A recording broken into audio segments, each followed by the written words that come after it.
Se tem uma coisa que você nunca encontra na história, é consenso. Ainda mais assuntos que são muito estudados e pessoas que vão a fundo nesses assuntos. Por exemplo, a Segunda Guerra Mundial é consenso, entre aspas, aqui do público geral, que os aliados eram o lado do bem e o eixo era o lado do mal.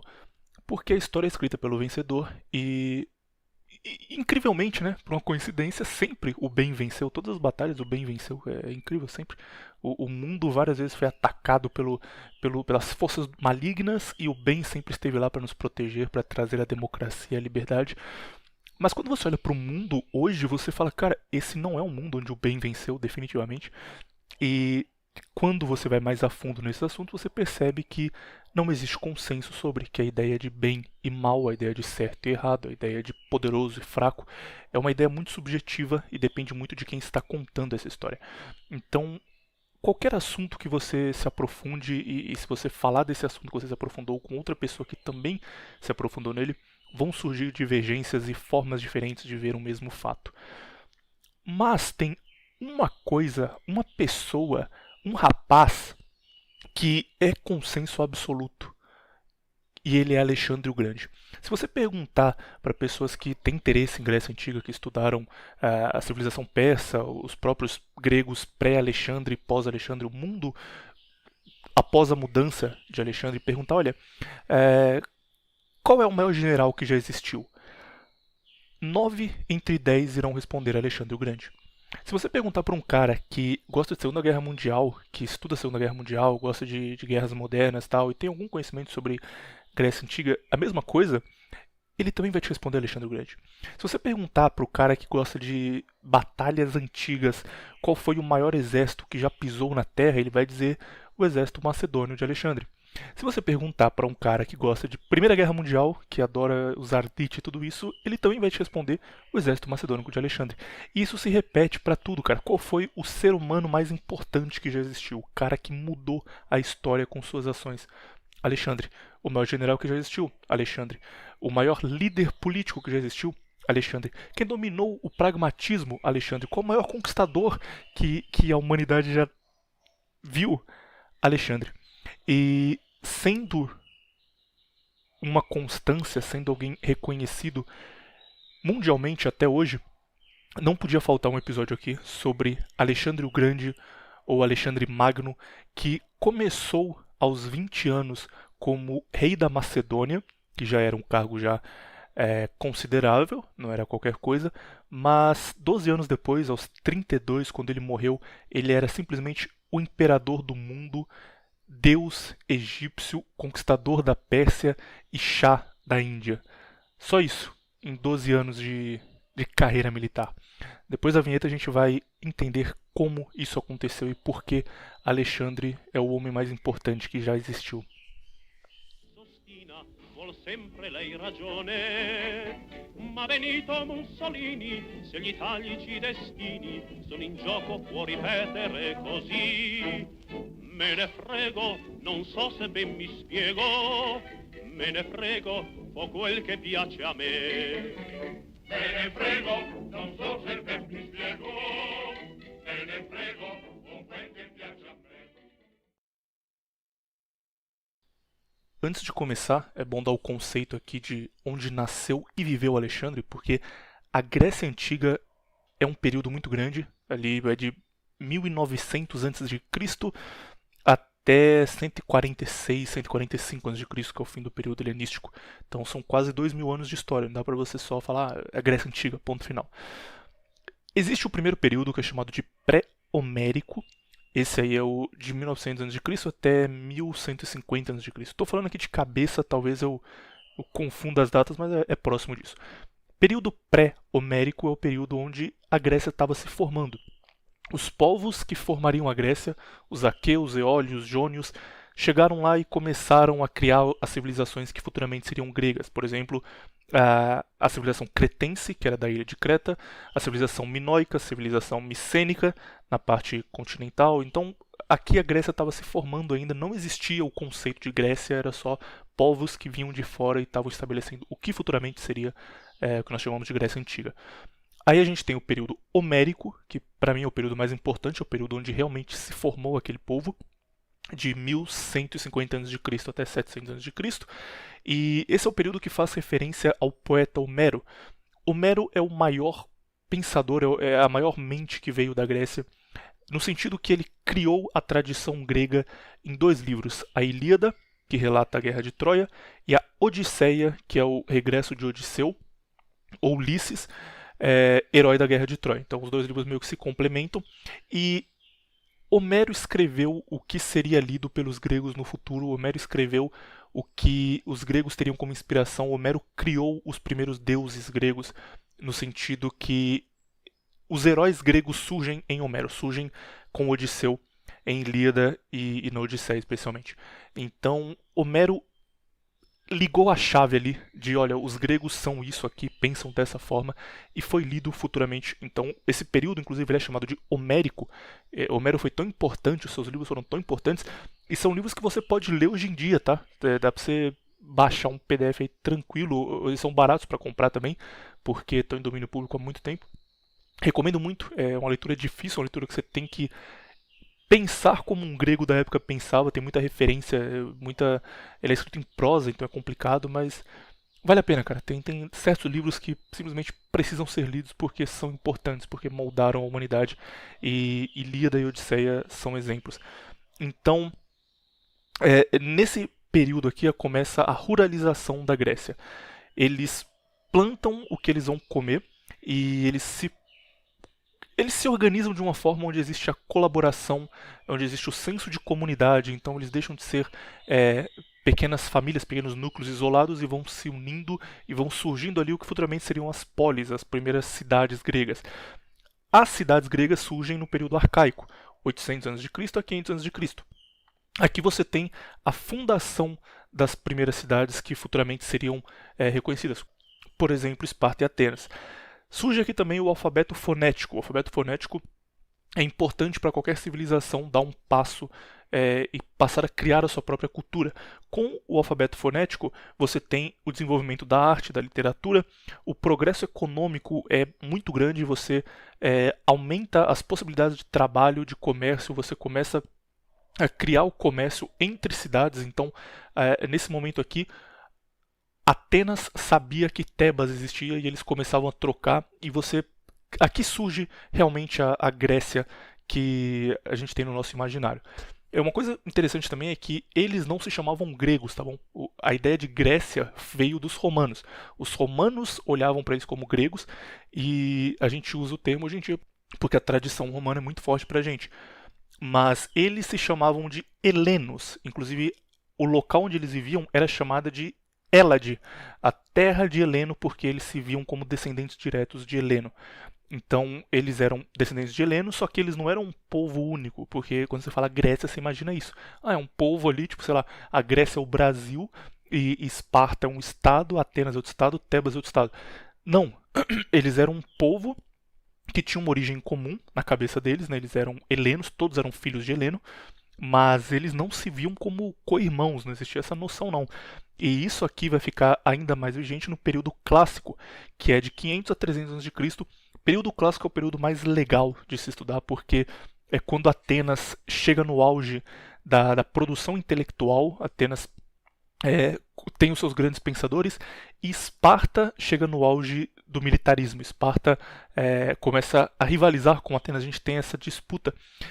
Não é tão verdadeira assim essa disputa só nesse ponto, porque Atenas também tinha bons exércitos, Atenas também teve grandes generais, mas geralmente Atenas focava muito mais em produção filosófica, mais em produzir conhecimento, enquanto Esparta era totalmente militarizada.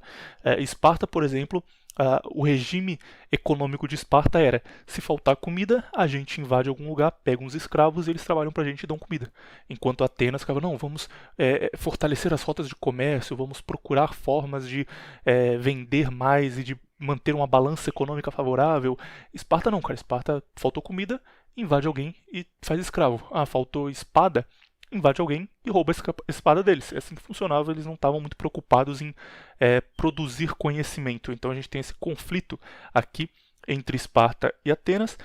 E outras cidades-estados gregas começam a crescer bastante. Por exemplo, Tebas, Corinto, Siracusa. Tebas, que futuramente derrotaria Esparta com o exército da elite tebana que Alexandre derrotou. Então aqui a gente tem a Grécia, que é mais reconhecida. E por fim, o período de Alexandre, o período helenístico, 350 a.C. até 150 a.C., é quando você tem a crise dessa cidade-estado, o momento de invasão e expansão macedônica. Então a Macedônia toma a Grécia inteira e a conquista do Império Persa por Alexandre o Grande. Nesse momento, como a Grécia não está mais fechada ali nas ilhas gregas, na Hélade, a Grécia se expande porque Alexandre vai dominar a Pérsia, vai dominar o Egito, vai dominar a Índia, vai expandir, chega até a Ásia Menor.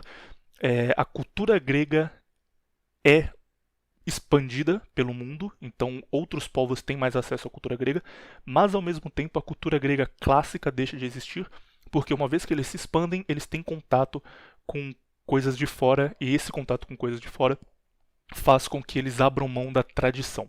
Isso aí acontece com todo mundo, não tem muito como fugir. É o preço que você paga por se expandir muito. Aconteceu com Roma, por exemplo. Então, o período em que Alexandre nasce é um período em que Esparta e Atenas estão em crise, as cidades-estados menores, por exemplo, Tebas, estão em ascensão, e a Grécia vive muitas batalhas internas. A Grécia não é uma unidade, não tem mais esse negócio de vamos viver como povos co-irmãos aqui. Não, eles estão o tempo todo em guerra e o tempo todo os povos dominando territórios diferentes e capitais mudando. É um período bastante conturbado na Grécia. Agora, por sorte, o período em que ele nasce também é o período em que a história passa a ser contada. Heródoto, que é chamado de o pai da história, porque é o cara que ele percebeu que o historiador não tinha só que pesquisar o passado, porque ele seria o passado no futuro. Parece uma coisa muito óbvia. Hoje em dia você fala, pô, isso aí é claro, né? Mas não é óbvio. É óbvio porque ele percebeu e colocou esse conceito pra gente. Na época não era. Então, os historiadores, eles iam para cidades que estavam abandonadas, eles procuravam em locais que tinham ocorrido guerras há muito tempo, escavavam e falavam, olha, aqui isso aqui indica que essa batalha foi travada entre tais povos e que esse aqui venceu por tal razão. Era muito um negócio de resgatar o passado. Heródoto diz, o que acontece hoje, enquanto eu estou vivo, vai ser o passado do meu neto, do meu bisneto. Então eu vou escrever, enquanto eu estou vivo, o que eu estou observando aqui em primeira mão. Vou aproveitar que eu tenho fontes primárias, vou aproveitar que eu consigo contar em detalhes o que acontece. E Heródoto foi o primeiro historiador que escrevia sobre o período em que ele estava. Ele escrevia, por exemplo, olha, ontem aconteceu uma batalha em tal ilha, travada por esse exército e aquele exército, e o exército que venceu porque eles tomaram tal decisão e fizeram tal manobra, e essa manobra se mostrou muito poderosa para o exército que estava defendendo a ilha e eles acabaram derrotados. E ele escrevia isso sabendo que para quem estava ali, não importa, cara. Tipo, o cara que estava na rua vivendo na Grécia da época sabia disso, não importava para ele. Mas que no futuro ia importar para alguém. E felizmente, graças a Heródoto, a gente tem relatos em primeira mão de Alexandre. A gente tem relatos de batalhas que ele venceu, escritos dias depois de ele ter vencido essas batalhas, e escritos tendo como fontes soldados que estavam lá, pessoas que viram o que aconteceu, contaram para Heródoto, e Heródoto registrou isso. Isso é muito bom pra gente, porque Alexandre é mais um grande general, mais um grande homem que poderia ter se perdido, não se perdeu por isso. Sem contar que o próprio Alexandre, especialmente quando ele estava mais velho, ele percebeu que ele estava fazendo uma coisa histórica, ele percebeu que o que ele tinha feito teria que ser contado para a posteridade, que ele seria um herói grego, assim como os heróis antigos que ele lia quando era criança. Então, o próprio Alexandre, por exemplo, mandava escrivãos andarem junto com ele, sempre que ele ia fazer uma batalha, e esses escrivãos contavam o que aconteceu, tipo uma ata, olha, aos tantos minutos nós fomos flanqueados pela esquerda e a resposta de Alexandre foi essa aqui, e isso depois era enviado para os historiadores que contavam a história da batalha, tendo relatos ainda melhores, porque foram escritos diretamente por um escritor, não era um soldado raso contando o que ele lembrava que aconteceu, era alguém que estava lá só para observar. Com isso, nós temos relatos de Quinto Rufo. Quinto Rufo, por alguma razão, odiava Alexandre. Ele falava que ele era um bárbaro, que inclusive tinha essa visão dos macedônicos. Os macedônicos eles não eram vistos como gregos, porque os gregos eles estavam fechados ali dentro de Hélade, dentro da Grécia, e os povos que estavam nas fronteiras, para eles eram também bárbaros. Então, os macedônicos oficialmente eram gregos, eles eram filhos de Heleno, mas eles estavam na fronteira. Então, como eles estavam na fronteira, eles tinham muito contato com os povos de fora, eles também se tornavam bárbaros. O grego tinha essa noção de que se você tem contato com o barbarismo, você é um bárbaro. Se você tem contato com o que não presta, você também não presta. Se os macedônicos estão na fronteira tendo contato com o estrangeiro, eles também se tornam estrangeiros. Eles não são um dos nossos. E Quinto Rufo tinha essa noção. Ele fala de Alexandre num tom de: olha, esse bárbaro aí que se diz grego conseguiu uma vitória, mas vamos ver até onde ele consegue ir, sabe? É sempre nesse tom. Plutarco, que é o que eu mais usei aqui como fonte, porque Plutarco tem relatos muito bons e muito detalhados, e que inclusive focam na vida pessoal de Alexandre, coisa que os outros historiadores não fazem. Clitarco, Xenofonte e Adriano. Essas aqui são as fontes que eu usei, mas existem muitas, cara. Tem pelo menos uns 100 mil livros sobre Alexandre, no mínimo, em diferentes línguas. E assim, tem fontes infinitas sobre isso aqui, é um negócio que dá pra você estudar tranquilamente. Então, começando aqui a história de Alexandre com o pai dele, que é bastante importante. Infelizmente é deixado de lado porque a gente tem essa ideia de que o cara surgiu do nada. Isso é uma ideia muito moderna, muito pós-moderna, inclusive, a ideia do self-made. Sabe, os americanos têm um termo para isso que é o self-made millionaire, o cara que se fez milionário sozinho, sem precisar de ajuda de ninguém, que é uma grande mentira, porque isso simplesmente não acontece. Geralmente você tem uma base, você tem pessoas que te ajudam de alguma forma, ou a sua criação, seus pais te dão meios para que você consiga isso, é natural. E com Alexandre foi o mesmo. Alexandre foi o maior general que já existiu, porque o pai dele também foi um grande general. Não tão genial quanto ele, claro, mas também foi um grande general e deu as bases que ele precisava. O pai de Alexandre se chamava Felipe II. Ele era conhecido, isso aqui vai parecer uma piadinha, mas é verdade. Ele era chamado pelos próprios gregos de Felipe, o amante dos cavalos. Porque ele vivia numa região, na Macedônia, que tinha muitos planaltos, tinha muita região que você podia cavalgar tranquilamente. Era nascente dos rios que formavam o mar Egeu, então tinha água em abundância. E os macedônicos, desde muito cedo, domaram cavalos e usavam cavalos para se movimentar lá normalmente, usavam em táticas de guerra. Ainda era uma coisa muito primária, porque a Macedônia não se envolvia muito em guerra, eles mais defendiam o território dos invasores do que lutavam internamente contra outros povos gregos. Mas eles usavam os cavalos quando as guerras aconteciam e eles eram conhecidos como o povo da cavalaria.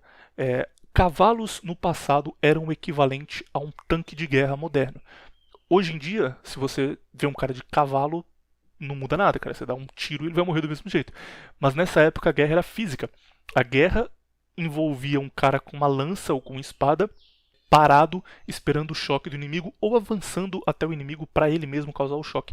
Quando você tem um cavalo, o cavalo ele tem a possibilidade de quebrar essas linhas. Então, se você tem um ataque de cavalaria pesada no meio de uma falange, a falange não suporta. A falange vai quebrar e você acaba com a tática inimiga simplesmente usando cavalaria. O cavalo era muito importante para a guerra, mas não era muito usado na Macedônia porque a Macedônia não tinha uma tradição militar. Os macedônicos não eram... Eles faziam muito um negócio que você pegava pessoas comuns para lutar guerras e isso era revezado. Então, quando acontecia uma situação de guerra, eles pegavam lá os pastores do local, pegavam os fazendeiros e falavam: olha, agora é sua vez de defender a Macedônia. E o cara ia lá, lutava a guerra, voltava para casa, ufa, consegui sobreviver. Na próxima não vou, hein? Aí na próxima um outro cara. Não existiam soldados, não existia um exército macedônico preparado. E por isso eles não eram vistos como rivais à altura dos outros gregos na época. Os espartanos, os tebanos e os atenienses olhavam para a Macedônia como mais um povo minúsculo que nunca vai chegar perto do que a gente tem aqui. Além de serem bárbaros, porque tinham contato com quem vinha de fora. Tem uma historiadora muito boa que fala sobre a Macedônia pré-Alexandre, chamada Raquel Melaro. Ela é espanhola, mas os livros dela foram traduzidos para português, você consegue também facilmente. E ela diz sobre a Macedônia na época, abre aspas, no que diz respeito à população macedônica no geral, o fator linguístico, junto ao seu baixo nível cultural, levou os gregos a considerarem eles como estranhos em seu universo. Fora isso, As danças obscenas e os excessos provocados pela bebida fizeram os nobres macedônicos serem vistos como bárbaros aos olhos dos gregos, já que os gregos, ao se reconhecerem como helenos, chamavam de bárbaros todo estrangeiro que não falava seu dialeto e nem possuía seus costumes, portanto, pertenciam a outra esfera cultural que não a grega. Os macedônicos eram vistos assim. O pai de Alexandre, Felipe, o amante dos cavalos, ele era filho caçula de Aminta II, que também era rei da Macedônia antes dele. Aos 15 anos de idade, Felipe foi capturado por Tebas, e em Tebas ele foi refém por 3 anos, dos 15 aos 18. Quando você diz a palavra refém, o que vem na sua cabeça é o cara num porão trancado comendo pão mofado. Sabe, a ideia que a gente tem de alguém refém é isso hoje em dia. Mas entre os nobres, ao longo da história, não, cara. Ter um refém era meio que ter uma moeda de troca e também um apoio futuro. Então, normalmente os reféns eram bem tratados quando eles eram do seu próprio povo. É claro que se o refém fosse alguém de um povo inimigo, se você tinha um refém inimigo que você não tinha nenhuma intenção de ter boas relações, ele seria morto. Mas, no geral, quando você capturava o refém de um povo ali que estava próximo de você, ou você ia trocar ele por ouro, ou você ia trocar por comida, por alguma coisa que você precisava, ou você deixava ele lá, ele ficava refém por 2, 3 anos, era bem tratado, e depois você liberava, falava, ó, cara, tá aí, pode voltar pra casa, se um dia a gente precisar de você, tamo junto, hein? O cara, não, pode deixar, a gente tá junto aí, amizade. Era bem comum. Logo, Felipe, nesses 3 anos que ele passou em Tebas, ele não só foi muito bem tratado, ele conviveu ali com a realeza tebense, mas ele também aprendeu técnicas militares e técnicas administrativas que ele jamais teria aprendido na Macedônia, porque os macedônicos não tinham essa tradição. A Macedônia era um negócio pequeno. Aos 18 anos ele volta para a Macedônia. O irmão dele, chamado Pédicas, tinha assumido o trono depois da morte do pai dele. E os tebenses disseram, olha, volta para lá, o seu irmão vai precisar de você, talvez um dia seja rei. E lembre-se que a gente te tratou bem e se um dia precisar, estamos juntos, não precisa pagar nada. Ele foi liberado sem precisar pagar nada pela sua liberdade. Quando ele chegou na Macedônia, o irmão dele colocou ele para cuidar da economia macedônica, que estava completamente destruída. As pessoas não queriam mais pagar imposto porque não reconheciam o novo rei como um rei legítimo, isso é comum. Assim que os reis morriam, começava essa briga de quem deve substituir o rei, e aí os povos usavam isso como desculpa para falar, não, para esse cara eu não pago imposto, isso aí eu não gosto dele, eu não reconheço ele como rei, e aí ficavam 1, 2 anos sem pagar imposto, precisava de uma reforma, precisava ir lá convencer eles na base da força que aquele rei era um rei digno, e aí as coisas voltavam ao normal. Então nesse período, Felipe II conseguiu, muito antes do que era comum, reestabelecer a economia da Macedônia. Digamos que antigamente isso demorava 5 anos, ele fez em 6, 7 meses, sabe? Foi muito rápido. E o irmão dele olhou para ele pensando, cara, aqui tem alguém diferente. Esse tratamento que ele teve em Tebas, esse período que ele passou lá, realmente ensinou muita coisa para ele. E quando o irmão dele morreu, a gente não sabe como morreu, o irmão dele morreu bem jovem, pode ter sido assassinado inclusive por Tebas, que queria colocar Felipe no trono para ter uma relação melhor com a Macedônia, pode ter sido assassinado pelo próprio Felipe, não dá para saber isso, mas o irmão dele em algum momento morreu jovem, e Felipe II chegou ao trono aos 23 anos de idade. Uma vez no trono, ele decidiu que as metas dele seriam, primeiro, reformar o exército, segundo, se aproximar da cultura grega, porque a cultura grega era mal vista pelos macedônicos e os gregos viam os macedônicos mal, então eles estavam rompidos, ele queria se aproximar, queria fazer grandes festas e chamar reis de diferentes cidades-estado para interagir, conversar lá e falar. Ele queria fazer parte da Grécia. Ele falou, olha, chega de ser visto como bárbaro, de ser visto como o povo que está aqui na fronteira brigando contra os invasores, a gente quer fazer parte da Grécia também. Reformar o exército, óbvio, o exército da Macedônia não existia, ele precisava criar alguma coisa ali para garantir que ele tivesse poder de barganha. E aqui vem a parte que todo mundo achou que era loucura. Ele tinha como terceira meta dominar os persas. A Pérsia tinha acabado com a Grécia em todas as guerras travadas anteriormente. A Pérsia acabou com Atenas, a Pérsia acabou com Esparta, a Pérsia acabou com as ligas que foram criadas para lutar contra os persas. Os persas eram tão poderosos que eles tinham um exército estimado na época de 2 milhões de soldados. A Grécia não tinha 2 milhões de pessoas. A Grécia era muito menor do que a Pérsia. A Pérsia, por exemplo, tinha uma rede de navios que vinha direto dos fenícios, então eles tinham navios de guerra, tinham navios de transporte, eles tinham tudo que era preciso para ser um império. A Pérsia, ao mesmo tempo que eles dominavam as trocas, que eles dominavam a economia, que eles tinham grandes pensadores, tinham faculdades, eles tinham grandes generais e tinham um exército infinito, muito maior do que o da Grécia. Essa parte aqui foi vista como loucura. Pô, o cara quer dominar a Pérsia, o cara da Macedônia vai dominar a Pérsia, que ninguém conseguiu, que Esparta não conseguiu, ele quer dominar a Pérsia. Mas ok, as ideias iniciais, se aproximar mais dos gregos e reformar o exército eram boas ideias, então o povo ficou do lado dele. O povo decidiu que valia a pena lutar por Felipe II. Na prática, o exército da Macedônia fazia uso de diferentes cavalarias, que era uma coisa também não comum na época. Então eles tinham cavalaria pesada, cavalaria leve e cavalaria com arqueiros. E isso fazia ser possível uma adaptação muito rápida para qualquer batalha. Então ele começava com um plano de, olha, a cavalaria pesada vai tentar quebrar a fileira inimiga e depois os arqueiros vão dar suporte e a gente vem com a cavalaria leve flanqueando.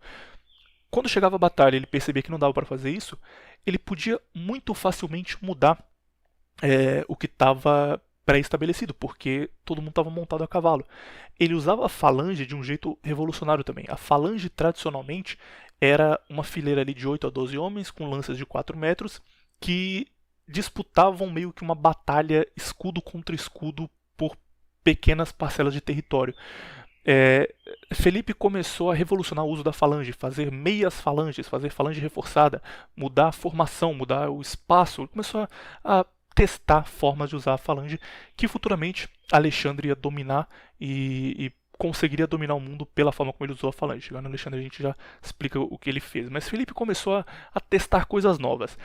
E com o exército reformado, ele expande as suas fronteiras e conhece a mãe de Alexandre, chamada Olímpia, em um dos territórios recém-dominados. Plutarco, no livro que ele fala mais sobre Alexandre, que é Vidas Paralelas 5, ele conta o momento do nascimento de Alexandre. Então Felipe II, Felipe, o amante dos cavalos, ele conheceu Olímpia em um território recém-dominado, o exército está reformado, ele está se aproximando dos gregos, ele é bem visto pelos gregos e pelos macedônicos, e aí Plutarco conta o momento exato em que Alexandre nasce. Abre aspas. Pouco depois de haver Felipe tomado a cidade de Potideia, recebeu ele ao mesmo tempo 3 grandes notícias. Uma, que seu general Parmênion derrotara os esclavônios em uma grande batalha. A segunda, que um de seus cavalos havia ganhado um prêmio de corrida singular nos Jogos Olímpicos. E a terceira, que sua mulher lhe dera um filho. Tendo ficado muito contente com essa notícia, os adivinhos lhe aumentaram ainda mais a alegria, prometendo que esse filho assim nascido, com 3 vitórias anunciadas, seria no futuro um homem invencível.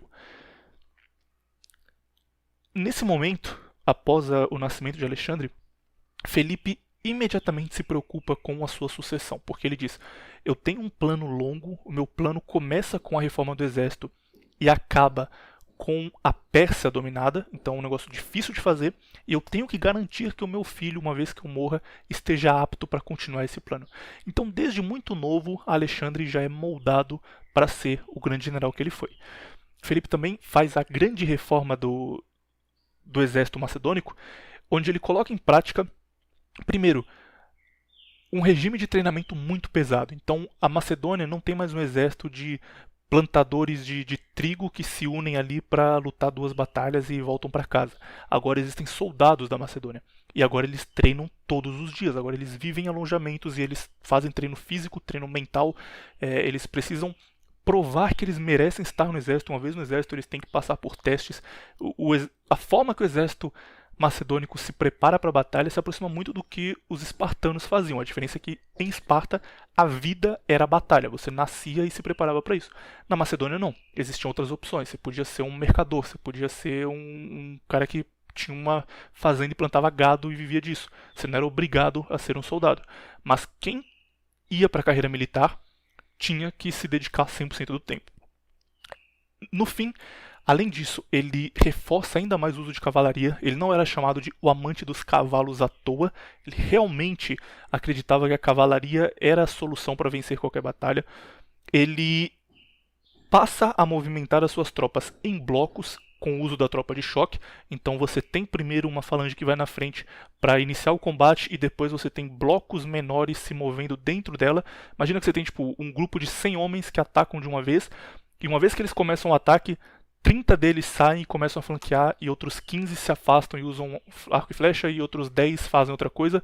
Então você muda a forma como seus homens lutam no meio da batalha, e isso era treinado antes. Além disso, o rei lutava junto com os seus soldados sem distinção. Isso era uma coisa que não existia na época. O rei, especialmente para os persas, por exemplo, que depois acabou sendo um problema para eles, o rei indicava generais e falava: ó, meu general vai tomar as decisões ali e vai lutar na linha de frente. E ele ficava de trás, ele montava um mini palacete e ficava lá de longe assistindo. E se a coisa começava a dar errado, ele só recuava e falava: a gente volta aí amanhã. O rei não queria correr risco. Felipe II disse: não, eu vou correr tanto risco quanto vocês. Então ele lutava na linha de frente, ele lutava assumindo o papel de um general e dizendo: olha, a gente vai atacar ali juntos. E ele ia cavalgando com seus homens, e isso dava uma motivação absurda, porque você não estava fazendo uma coisa para um cara que estava escondido atrás de um monte de barreira de proteção. Você estava fazendo isso ao lado de alguém que também morreria com você se o plano desse errado. Isso aqui faz toda a diferença. Além disso, o treinamento era constante, mesmo quando você não estava em guerra. Então o tempo todo você treinava, não tinha folga, não tinha nada. Você era um soldado, você vivia para treinar. E, enquanto ele faz isso, ele garante que Alexandre receba a melhor educação possível em casa. O primeiro professor de Alexandre, lembrando que na Grécia não existia escola como a gente tem hoje, que você vai lá e aprende química e matemática e depois tem aula de história. Na época, o professor ele era um mentor. Os reis escolhiam pessoas muito qualificadas que iam ensinar tudo para os filhos deles. Então, o rei procurava alguém como Platão, por exemplo, que era reconhecidamente muito inteligente, e pagava uma quantia altíssima para Platão. E Platão passava 3, 4 anos com o filho dele e ensinava tudo. Ensinava retórica, ensinava filosofia, ensinava matemática, ensinava física, tudo. Tudo que era que Platão sabia, ele tentava passar para aquela criança, para que quando ela chegasse no poder, ela já estivesse também preparada. Alexandre teve 2 mentores ao longo da vida dele. E aqui vem o que eu disse de não dá para chegar no nível onde ele chegou sozinho. Ele teve apoio da família dele, do pai dele e desses mentores. O primeiro mentor foi o general Leônidas, mas não deu muito certo porque ele era muito duro e ele punia muito Alexandre fisicamente, sabe? Passava uma série de questões, Alexandre não sabia responder e era espancado por não saber responder essas questões. E isso causou problema com Olímpia, que era a mãe de Alexandre, que era muito super protetora. Ao longo da vida de Alexandre, ele sofreu com isso, inclusive. A mãe querendo proteger ele além do necessário, mesmo quando ele já era um rei muito foda. Então Olímpia falou: não, Leônidas não, esse cara tá batendo no meu filho, não vou deixar. E aí, o segundo mentor de Alexandre, que foi o cara que ficou com ele até o fim da formação, foi Aristóteles. E com Aristóteles, ele aprendeu tudo o que ele podia aprender. Com Aristóteles, inclusive, ele teve mais contato com os grandes livros gregos, com os grandes heróis gregos, e ele ficou obcecado com a Ilíada. Ilíada tinha um ideal de heroísmo que ficou tão forte na cabeça dele que ele seguiu na vida adulta. E muitas das decisões que ele tomou quando adulto, que eram extremamente arriscadas, que eram decisões assim que a chance de dar errado era de 1000 para 1 e ainda assim ele tomou, podem ser traçadas à Ilíada, podem ser traçadas ao Homero. Na época, não. Na época pareceu que ele tomou uma decisão porque pareceu a melhor coisa e porque ele era um grande general.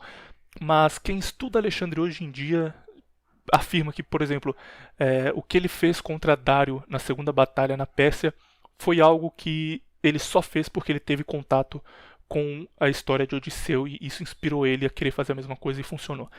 Então ele era completamente obcecado com a Ilíada, ele era completamente obcecado com os escritos de Homero, e ele se dedicava muito, e ele aprendia muito rápido e ele impressionava as pessoas muito jovem. O primeiro grande feito dele, que fez o povo olhar para ele como alguém diferente, foi quando ele tinha 12 anos. Isso aqui inclusive é contado por Plutarco. Quando ele tinha 12 anos, existia um cavalo que era indomável, que tipo, todo mundo tentava domar ele de alguma forma e não conseguia. Esse cavalo se chamava Bucéfalo, e ele olhava para esse cavalo e ficava: cara, eu vou domar esse cavalo e ele será o meu cavalo pro longo da minha vida. E ninguém deixava, porque era um cavalo que nem os melhores domadores, sendo que eles eram um povo que estava acostumado a domar cavalos, nem os melhores domadores conseguiam. E aí, em um determinado momento, quando eles estavam assistindo lá mais um domador tentar dominar Bucéfalo e não conseguir, Alexandre pulou dentro do pasto, mesmo sem proteção, sem nada, se aproximou do cavalo e ficou lá conversando com ele, passou a mão na cabeça dele, o cavalo se acalmou, e esse cavalo virou o cavalo realmente de Alexandre, e futuramente ele ia dominar o mundo inteiro com esse cavalo, até ele morrer. Inclusive ele morreu antes do cavalo dele. Mas isso aqui foi o primeiro feito. As pessoas perceberam que tinha algo diferente ali e já foram para será que esse cara tem alguma coisa psíquica? Será que ele tem domínio sobre a mente dos animais? O que ele conseguiu fazer? Nossa, que absurdo! E Alexandre passou a ser já visto com bons olhos pelos macedônicos.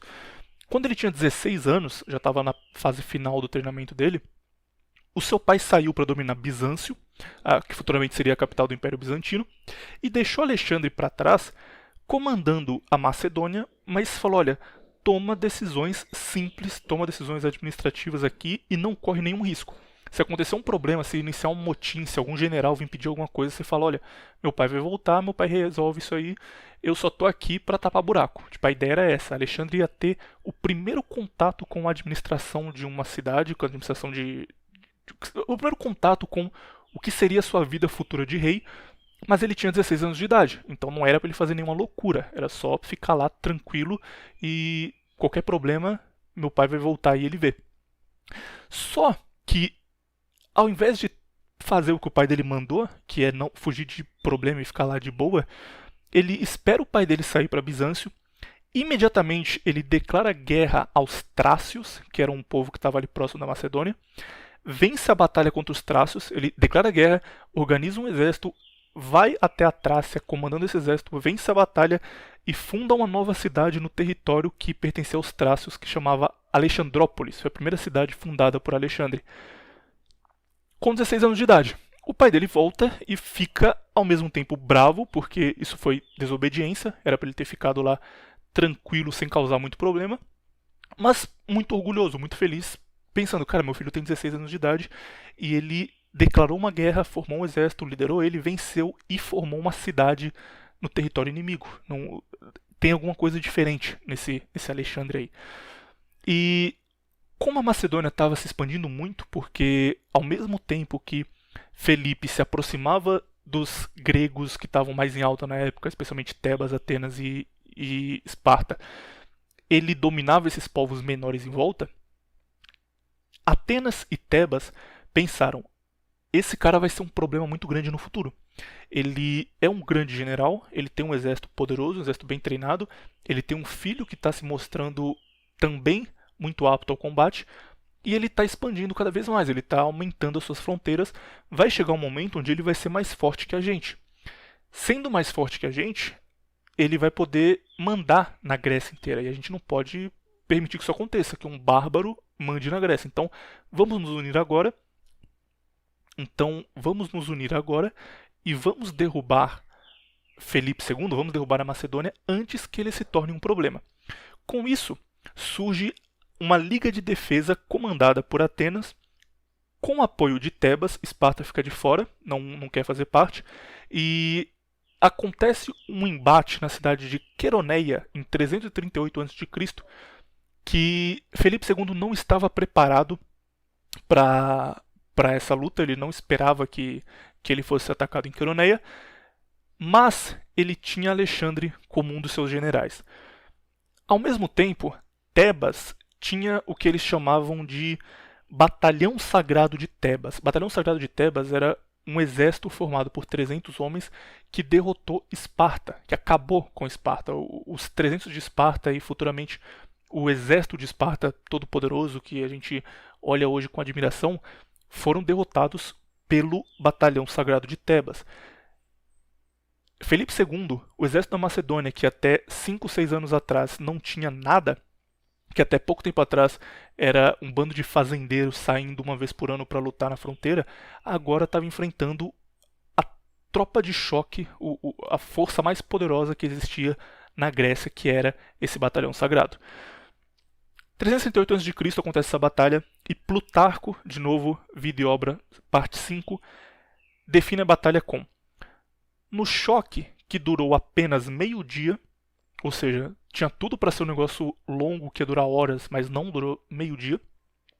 No choque que durou apenas meio-dia, destacou-se o príncipe Alexandre, um rapaz de apenas 18 anos, responsável pelo massacre do célebre batalhão sagrado de Tebas. Encerrada a matança, Felipe, ao se deparar com os cadáveres dos bravos tebanos, não pôde evitar as lágrimas diante de sua coragem e ordenou que o filho seguisse com os ritos. Aqui, essa parte eu deixei ela marcada porque tem uma coisa importante também a falar aqui. Nesse momento, existia na Grécia a ideia de guerra justa. Isso aqui durou por muito tempo, sabe? A guerra justa é um conceito que Napoleão também praticava, que até a Primeira Guerra Mundial era comum. A guerra justa definia que você não pode perseguir o seu oponente, então começou uma batalha, você está vencendo, o seu oponente foge. A partir do momento que ele sai do campo de batalha, você não pode perseguir ele. Então, era definido um campo de batalha por um objetivo. Por exemplo, você enviava uma carta para alguém dizendo: eu quero tomar essa cidade específica. Ele respondia dizendo: tudo bem, vamos lutar por essa cidade específica em tal local, tal horário. Esse local e horário era um local escolhido pelo defensor, um local que tinha que ser neutro, ele não podia colocar um lugar montanhoso, por exemplo, que dificultasse as coisas para você. Geralmente tinha essa ética de ser um local neutro. Você ia lá com seus soldados, ele ia com os soldados dele, esperavam chegar a hora, quando chegava a hora os dois lutavam. Quem tivesse perdendo ia recuando, saiu do campo de batalha, acabou, e o lado que venceu ia ficar com os louros disso. Então, se o lado ofensivo ganhasse, eles saíam dali, iam para a cidade e falavam: olha, nós ganhamos a cidade aqui numa batalha travada em tal local, e agora vocês pagam impostos pra gente e vocês pertencem à nossa liga aqui, tudo bem? E a população dizia: tudo bem, foi uma batalha justa, não tem nenhum problema. Então, a guerra para os gregos era meio que um ritual, era uma coisa assim muito tradicional para eles, e não existia esse conceito de lutar até a morte desesperadamente porque nós temos que proteger a nossa terra. Isso existia, óbvio, quando você lutava contra estrangeiros, contra os persas, por exemplo.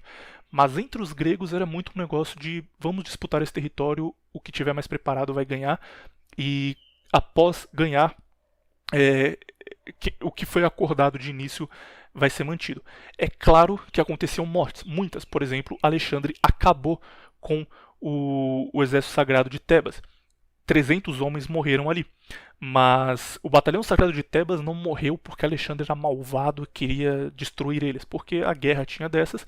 E era uma coisa ritualística tão interessante, sabe, uma coisa que não cabe muito na nossa cabeça, que uma vez que Alexandre derrotou o batalhão sagrado de Tebas, ele pegou todos os corpos, queimou, pegou as cinzas e foi até Tebas entregar as cinzas do batalhão sagrado, porque eles tinham sido grandes soldados e eles estavam sendo reconhecidos por Alexandre.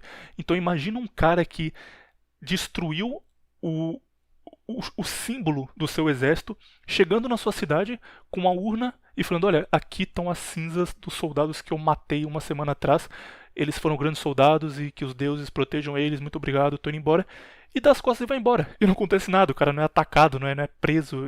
Sabe, a guerra para os gregos era uma coisa engraçada até hoje em dia. Então, depois disso, Alexandre, mais uma vez com 18 anos de idade, vence o maior exército que existia na Grécia. Tebas e Atenas são obrigadas a aceitar que a Macedônia agora sim é uma potência militar e não tem nada que você possa fazer para lutar contra eles. E com o fim dessa batalha, Felipe, percebendo que agora ele está por cima, que agora ele pode dar as cartas, ele cria a Liga de Corinto. A Liga de Corinto era a união entre todas as cidades-estado gregas abaixo da Macedônia. A Macedônia mandava, essas outras cidades-estado obedeciam à Macedônia, mas elas estavam unidas. E o que a Liga de Corinto defendia? Primeiro, era proibida qualquer guerra interna. Então, cidades-estado não podiam se atacar dentro da Grécia. As guerras só ocorreriam contra inimigos, contra estrangeiros. Rebeliões também estavam proibidas e seriam punidas com morte. Além disso, a ideia era que você criasse um exército grego com o passar do tempo. É claro que inicialmente isso não ia acontecer, mas, por exemplo, Atenas tinha lá 100 mil soldados. Desses 100 mil, 20 mil seriam alocados ao exército da Liga de Corinto. E Esparta daria mais alguns soldados, e a Macedônia mais uns soldados. Então, esses soldados que estavam sendo cedidos para a Liga, seriam a maior força militar da Grécia e lutariam contra os persas quando fosse necessário. Com o passar do tempo, você passaria cada vez mais soldados para esse exército da nação. Então, em algum momento, a Liga de Corinto teria lá 400 mil soldados, e quando isso acontecesse, Felipe buscava entrar na Pérsia com esses 400 mil soldados e enfrentar os 2 milhões de soldados de Dário, que era quem comandava a Pérsia na época. Parecia uma boa ideia, parecia uma coisa que funcionaria no longo prazo. O problema é que Felipe só pôde aproveitar dos louros de sua vitória com a Liga de Corinto por 1 ano e meio, porque ele morreria pouco tempo depois. Derrotar os persas, que era o grande desejo da vida de Felipe, também se tornou o desejo da vida de Alexandre. Ele também teve muito claro na cabeça dele que os persas são os grandes inimigos do povo grego e a gente tem que tirar eles de lá e tomar os territórios. 2 anos depois, quando Alexandre tinha 20 anos de idade, a irmã dele se casava com um nobre, uma cidade chamada Aigai. Na época, Aigai era a capital da Macedônia, e durante a cerimônia, um nobre macedônico chamado Pausanias se aproximou de Felipe e apunhalou ele no meio da cerimônia. Felipe morreu instantaneamente. Até hoje, a gente não sabe por que isso aconteceu, se sabe muito pouco sobre Pausanias, qual foi a motivação, mas pela forma que ele atacou, isso aqui é uma coisa pessoal, tipo, eu tô dando a minha opinião aqui, não tem fonte nada sobre isso. Eu acho que foi um crime passional, porque Pausanias era um nobre também, ele era alguém ali da guarda. Ele era um guarda-costas de Felipe II. E seria muito fácil para ele matar Felipe sem ninguém saber. Ele poderia envenenar Felipe tranquilamente, ele podia matar Felipe enquanto ele dormia, ele podia fazer uma armadilha, ele podia vender Felipe II para os inimigos, sabe? Seria fácil, ele tinha acesso a Felipe II. Matar o rei em uma cerimônia na frente de todo mundo indica que isso foi algo passional. Eles devem ter discutido, aconteceu alguma coisa ali, Felipe disse algo que ele não gostou, e a resposta dele foi essa. Porque não parece algo muito premeditado. Mas, enfim, o que aconteceu é, com a morte de Felipe II, Alexandre se torna rei da Macedônia, e assim que ele se torna rei, ele afirma: meu pai tinha feito um acordo com todos vocês que, sob o seu comando, ele ia reformar o exército, ele ia se aproximar da Grécia e ele ia derrotar os persas. Ele cumpriu as 2 primeiras partes, agora a terceira eu vou cumprir. Eu vou derrotar os persas. Como os historiadores gregos se preocupavam muito mais em contar feitos militares e datas específicas do que com a vida pessoal ou com característica física das pessoas, a gente não sabe muito bem como era Alexandre o Grande na vida pessoal dele. O que a gente sabe é que ele tinha um amigo muito próximo, que inclusive vai aparecer mais tarde. Esse amigo era amigo dele desde que ele era criança, eles cresceram juntos. Aí tem esse negócio do historiador moderno de falar, não, se eles eram amigos próximos, com certeza eles também eram amantes, porque tá claro que eles eram. Não dá pra saber, é impossível saber se eram ou se não eram, mas é aquele negócio de, sabe, querer colocar a minoria em tudo. Tipo, Alexandre claramente era gay porque ele tinha um amigo que esteve ao lado dele a vida toda. Tipo, não existe amizade. Se o cara tem um amigo por mais de 2 anos, eles estão se pegando. É loucura. Mas ele tinha um amigo muito próximo, a gente não sabe exatamente qual é a relação dos dois.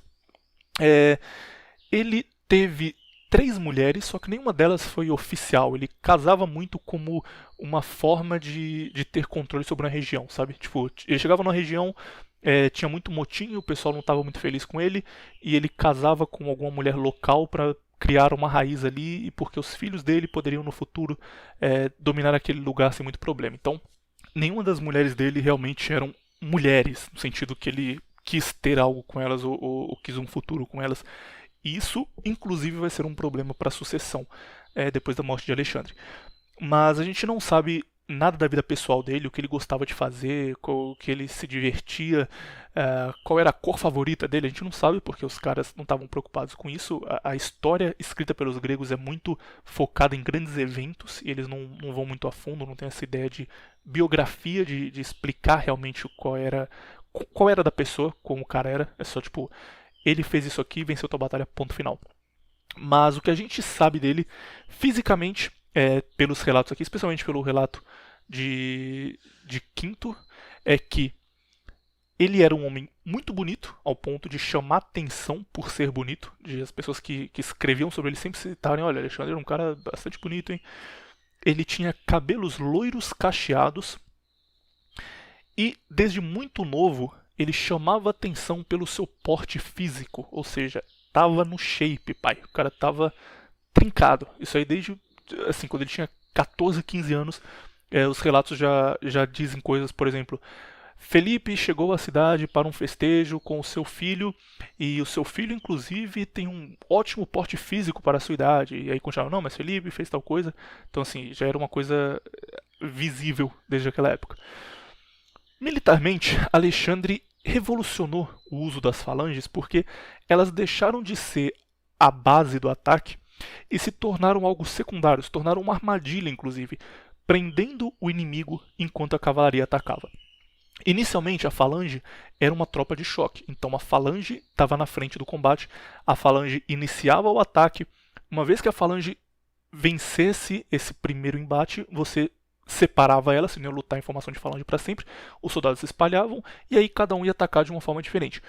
O que Alexandre fez foi, a falange se tornou uma forma de defesa, então ele atraía o inimigo para cima dele, e isso era importante porque o exército da Macedônia nunca foi muito grande. O exército da Macedônia, inclusive, ele sai para dominar os persas com 40 mil homens. Para você ter ideia de quão mais fracos eles estavam no sentido de superioridade numérica, eles tinham 40 mil homens e os persas tinham só em uma das batalhas 1 milhão de soldados. Foi a batalha que Dário perdeu e foi humilhado. Então eles estavam em desvantagem numérica sempre. Eles lutavam contra exércitos muito maiores, muito mais poderosos. O que eles tinham era disciplina, um gênio militar absoluto que era Alexandre o Grande, que conseguia moldar o andamento da batalha, percebia que tinha um ponto fraco e conseguia atacar aquele ponto fraco muito facilmente. E eles tinham essa formação que você deixava a sua falange parada, fazia o inimigo te atacar. Quando o inimigo te atacava, ele ia saindo da formação e se aproximando cada vez mais de você e perdendo o controle que ele tinha de campo, porque os caras já estavam empurrando a falange, tentando chegar perto e não conseguiam.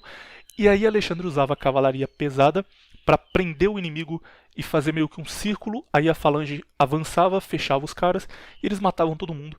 E você não tinha como sair disso. Era uma armadilha que, com isso, eles venciam qualquer exército da época facilmente. Então, ele revoluciona o uso da falange. A falange passa a ser uma armadilha para atrair o inimigo enquanto a cavalaria vai derrotar eles. E a mudança tática que ele tem ao longo da batalha também é uma coisa muito interessante. Eu não vou entrar muito nisso aqui porque ele passou 12 anos em campanha, cara. 12 anos em guerra, 12 anos lutando semanalmente. É muita coisa.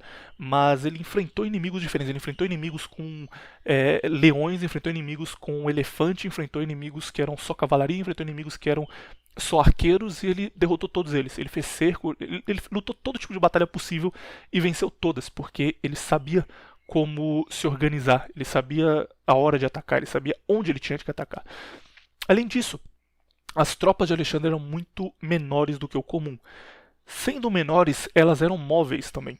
Isso fazia com que ele tivesse o fator surpresa ao lado dele. Por exemplo, ele podia cruzar rios durante a noite. Ele podia flanquear muito fácil. Ele podia transformar arqueiros em cavalaria. Então ele mantinha os arqueiros de longe atacando o inimigo. Quando o inimigo se aproximava, eles pegavam um cavalo, iam para cima e viravam cavalaria leve sem muito problema. Ele se movimentava muito rapidamente na guerra porque ele tinha soldados bem treinados, mais importante de tudo.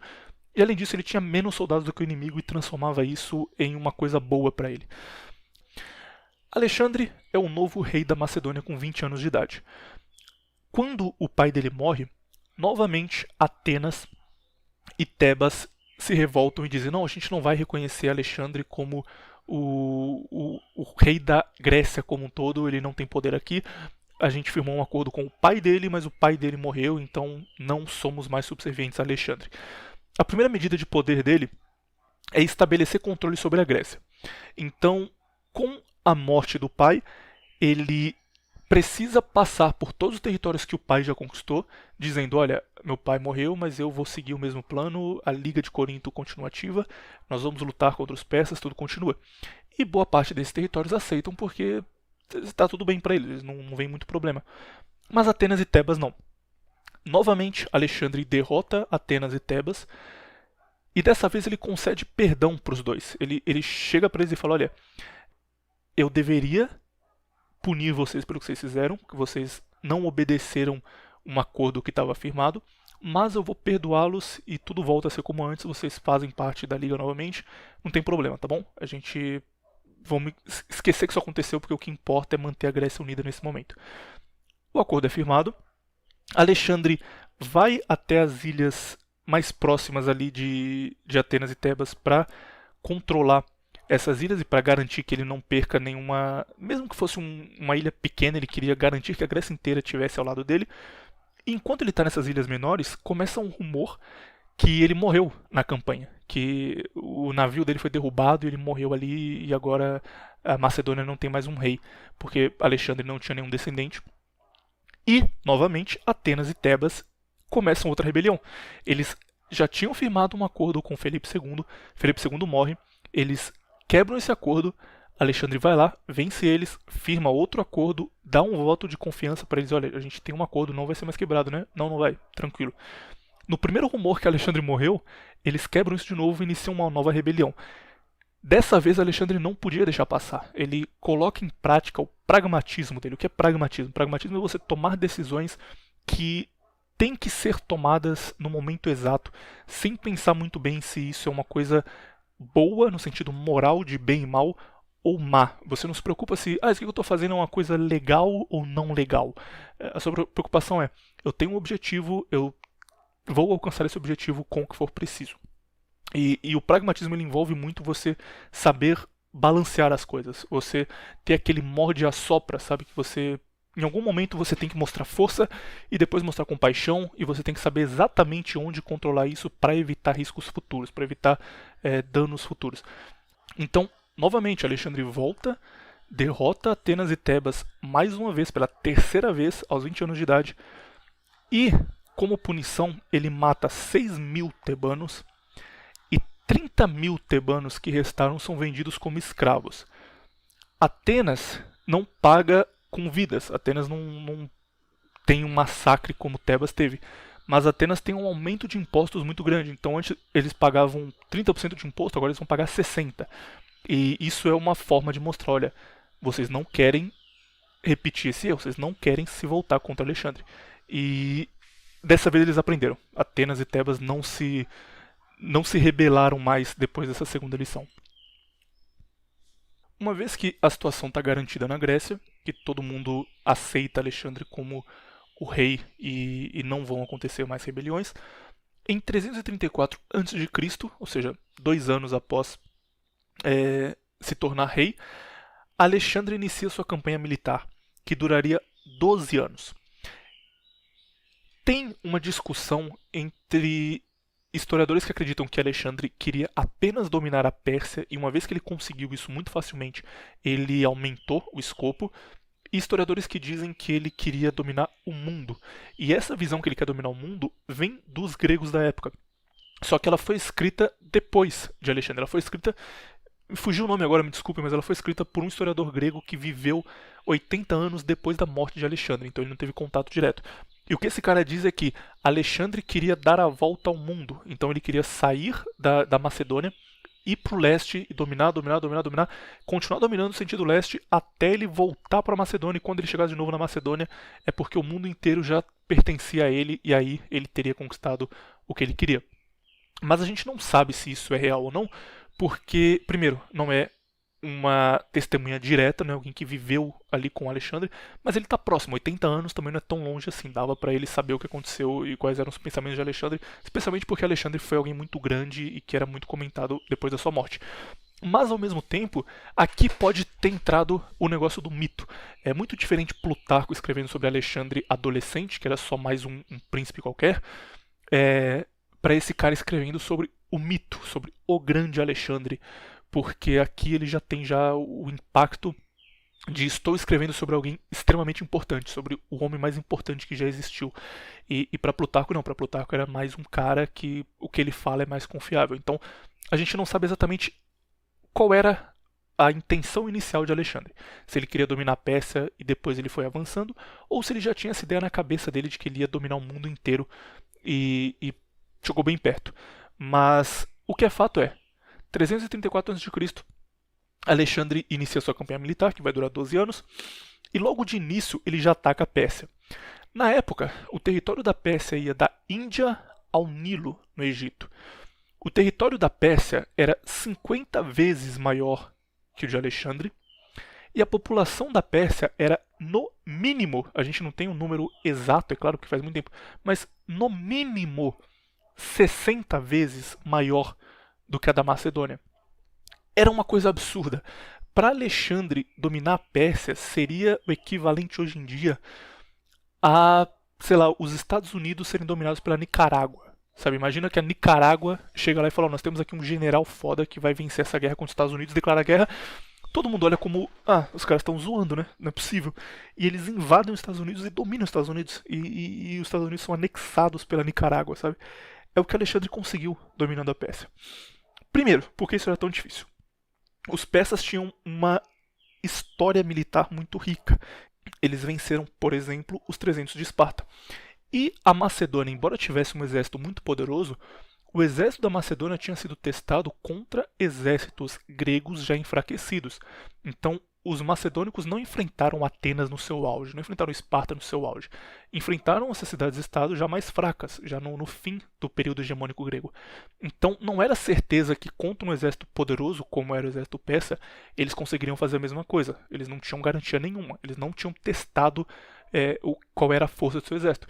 É tipo o Brasil, quando o Brasil vai jogar a Copa do Mundo, o Brasil fica fazendo amistoso contra país pequeno, faz amistoso contra Camarões, contra a Coreia do Sul, chega lá e pega a Alemanha. Tipo, é diferente, você está num nível acima. Então, eles não sabiam, eles, os macedônicos, como seria enfrentar um exército real, um exército que estava preparado, como era o exército persa.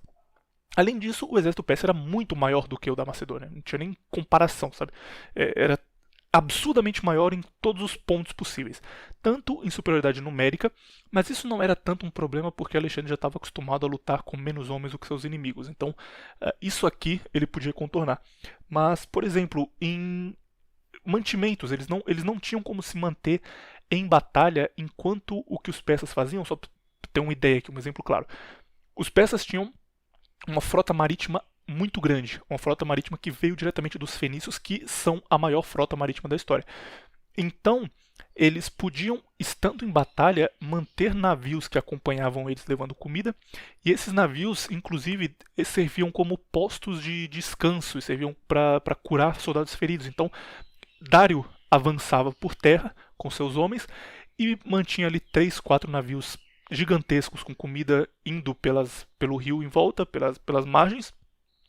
Tinha uma batalha, acabou a batalha, ele se aproximava do porto, o navio parava, os soldados que estavam feridos iam para o navio para ser curados, os soldados que estavam no navio já estavam curados, vinham lutar com Dário, todo mundo comia, restabelecia os estoques que eles precisavam, falava, olha, a gente se encontra no próximo porto em uma semana. E Dário seguia por terra, os navios seguiam por mar. Isso fazia com que ele viajasse muito mais leve do que Alexandre, isso fazia com que ele tivesse como ter um estoque praticamente infinito de comida, porque ele podia só ir buscando mais e ter navios mais rápidos que iam buscar comida na Pérsia e levavam até esses navios maiores e levavam o que tinha sido consumido. Então, a máquina de guerra persa era absurda. E Alexandre sabia disso, ele sabia que ele ia ter que enfrentar tudo isso. Mas, ao mesmo tempo, ele tinha um plano muito bom. Esse plano é contado por Plutarco da seguinte forma. Ele um dia estava próximo à praia e ele viu uma águia passando no céu, e essa águia não estava voando no mar, a águia estava voando pela terra, pela areia, e ela atravessou a visão de Alexandre, sempre voando pela areia, e sumiu no horizonte sempre pela areia. E com essa visão, Alexandre percebeu que ele teria que derrotar as tropas de Dário e a marinha de Dário, que era imbatível, pela terra, que ele não podia lutar contra eles em mar, porque se ele fosse para o mar ele perdia, não tinha o que fazer. A Macedônia não tinha barcos tão bons quanto os persas, e isso era uma coisa que não dava para contornar. Mas, como ele derrotaria esse exército, como ele derrotaria essa marinha pela terra? O plano de Alexandre invadindo a Pérsia foi o seguinte: ele tomou todos os portos do mar Mediterrâneo e foi avançando pela costa, garantindo que os persas não pudessem atracar. Então ele ia dominando porto por porto, dizendo, olha, aqui eles não podem parar mais navio. Aqui eles não podem mais parar navio. Quando Dário perceber que eu estou no território dele, porque a peça era tão grande que Dário levou um tempo para entender que ele estava sendo atacado, quando Dário percebeu isso, Dário tentou usar a tática peça tradicional contra Alexandre. Só que ele não podia porque os navios não podiam embarcar. Então os navios iam e falavam, olha, não tem porto, não tem porto, não tem porto. Depois de um mês e não encontrando nenhum porto, eles voltavam e Dário ficava sem mantimento. E os soldados começavam a morrer de fome, porque eles não estavam acostumados a andar com comida. Eles estavam acostumados a chegar no porto, comer, guardar ali o que eles precisavam para uma semana e depois repetir. Então eles já saíam sem muito alimento e isso passou a ser um problema. A logística persa, que era o auge da época, que é o que mantinha os persas tão poderosos, foi quebrada. E quando Alexandre quebra a logística persa, impedindo que eles atraquem os navios, o exército persa também está quebrado, porque o exército persa não tem como se manter. Então não adianta ter muitos soldados se você não consegue manter esses soldados.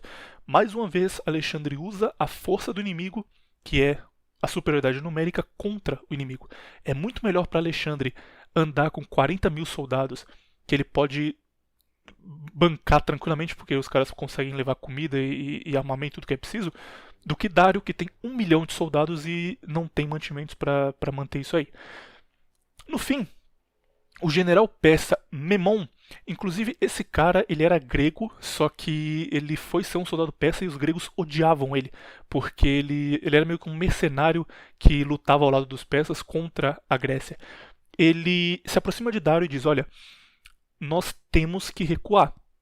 Se a gente tentar atacar Alexandre de frente, com nossos soldados agora desgastados, nós vamos perder. Então, vamos recuar e vamos fazer uma tática, que é uma tática bem conhecida depois, como a tática de terra arrasada, que é o que, por exemplo, os soviéticos fizeram na Segunda Guerra Mundial. A tática de terra arrasada é o seguinte, você recua dentro do seu próprio território e você vai destruindo tudo o que você deixa para trás. Então eles têm lá várias fazendas em uma cidade. Se Alexandre ataca aquela cidade e faz você recuar e fica com as fazendas, você está dando recurso para o inimigo. A tática proposta por Menon era recua, destrói as fazendas, coloca fogo em tudo, destrói os alojamentos, acaba com tudo. Alexandre vai chegar lá, vai falar, opa, não tem comida aqui, vamos ter que ir para a próxima. E vai avançando e você vai recuando. E depois de um tempo, ele vai estar sem recursos também. Estando sem recursos, ele vai ser obrigado a avançar mais rápido para impedir que você destrua a próxima fazenda antes que você chegue, ou a próxima cidade antes que você chegue. E quando ele vai avançar cansado, você pode emboscar ele. Então a terra arrasada faz com que você volte no seu território, destrua o seu próprio território, que é uma coisa ruim por uma questão estratégica. E uma vez que o cara perde o controle e é obrigado a te atacar com tudo que ele tem, você só está lá parado, descansado e pode acabar com ele e vence a batalha assim. Mas os persas não aceitaram isso, porque os persas não iam recuar dentro do seu próprio território. Eles não tiveram essa visão que Alexandre tinha de olhar para a batalha como uma parte ínfima da guerra e recuar em 30 batalhas para depois derrotar o inimigo na batalha que importava, era mais importante do que ter pequenas vitórias. Então eles falaram, não, a gente vai lutar. E Alexandre encontrou os persas em duas grandes batalhas. A primeira, a Batalha de Granito, e a segunda, a Batalha da Sicília. Nessas duas batalhas, Alexandre acabou com boa parte do exército persa, porque, de novo, eles estavam cansados, estavam sem suprimentos, não estavam preparados para lutar contra as táticas de Alexandre, e com essas duas batalhas, Alexandre dominou o território da Ásia Menor. A Ásia Menor é a região ali entre a Ásia e a Europa. E uma vez que Alexandre dominou esse território que pertencia aos persas, ele tinha um novo problema, que era dominar gregos não é muito difícil, porque a gente fala a mesma língua, com pouquíssimas diferenças ali regionais, a gente tem tradições muito parecidas, nós temos uma visão de mundo muito parecida, nós temos os mesmos deuses, então tudo bem. Se os atenienses obedecem ao rei ateniense ou ao rei macedônico, não muda muito para eles. Mas com os persas tudo muda, porque os persas têm outras tradições, outras línguas, uma outra formação social. Isso faz com que Alexandre, tendo poucos soldados, ele não consiga dominar um território de forma efetiva. Porque se ele chegar lá e falar, olha, a partir de agora vocês vão falar grego e vocês vão seguir esses deuses aqui que nós estamos mandando e vão usar túnica como os gregos usam. Os caras não vão fazer isso. Eles vão começar a se rebelar e uma vez que Alexandre tem poucos soldados, ele não pode separar um destacamento de 5 mil guerreiros para ficarem lá protegendo e cuidando para que a cidade não faça nada errado. Então ele tem um novo problema que é como eu domino o estrangeiro, como eu garanto que o estrangeiro faça o que eu quero. E a solução de Alexandre é: eu não vou dominar o estrangeiro, eu não preciso dominar o estrangeiro. O que eu preciso é que ele me reconheça como o superior, que ele me reconheça como o rei e que ele pague impostos para mim, porque eu vou manter minha máquina de guerra assim. Então Alexandre, primeiro, participava das tradições locais, ele respeitava as tradições locais, isso não existia no mundo da época. Não existia. Alexandre começou isso antes de todo mundo. Ele chegava para os persas e falava: olha, vocês têm que costume religioso aqui? E os persas diziam: olha, nós gostamos de tal deus e vai ter uma cerimônia para esse deus daqui a 3 dias. Alexandre não só não proibia essa cerimônia, como ele participava dela. Ele ia lá, colocava a roupa tradicional, rezava como os caras rezavam e falava: olha, esse Deus agora está ao nosso lado e vocês podem continuar acreditando nesse Deus, não tem problema. Nós somos gregos, nós respeitamos a tradição de vocês. É claro que ele não era bonzinho, que ele não era trouxa. Ele fazia isso porque ele sabia que com o tempo eles seriam assimilados. Isso, inclusive, é chamado de helenismo, o processo de levar a cultura helênica para o mundo. É por isso que a Grécia tem essa influência em diferentes locais do mundo. Porque, inicialmente, era só: olha, nós respeitamos, nenhum problema, pode continuar aí. E realmente não tinha nenhuma punição. Mas, ao mesmo tempo, depois de 6 meses, eles diziam: olha, essa cerimônia aqui que vocês estão comemorando em tal data é muito próxima de uma data grega também importante pra gente. Vamos fazer uma festa conjunta? Então essa festa aqui para um deus X agora vai ser a festa pro deus X e para Apolo, juntos. Aí o pessoal aceitava: claro, vocês foram legal com a gente, vamos fazer isso sim. E depois de um tempo virava a festa para Apolo. Então ele tinha essa ideia de que com o tempo ele ia dominar aquele povo. Ele não precisava chegar lá, matar os sacerdotes e falar: olha, agora vocês vão obedecer o que a gente falar aqui porque nós somos superiores, nós dominamos vocês. Ele não precisava, ele podia fazer isso aos poucos. Ele podia anexar aquele povo com calma e ser visto como um líder, que é o que ele queria. Então ele começa isso aqui, cara.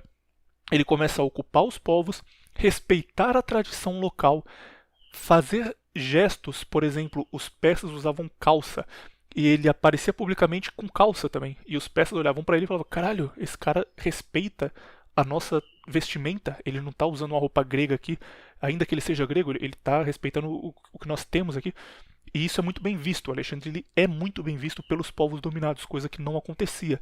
Ele não é um tirano, ele é um líder que entende a tradição, respeita a tradição e que só quer que você pague imposto para ele, cara. E se você já paga imposto para Dário, por que não pagar imposto para Alexandre, sendo que é um cara legal, um cara que vai dominar o mundo e você vai fazer parte disso? Então é muito tranquilo o processo pós-dominação para Alexandre, porque ele sabe como cuidar das coisas. Ele é um cara muito político, no melhor sentido possível.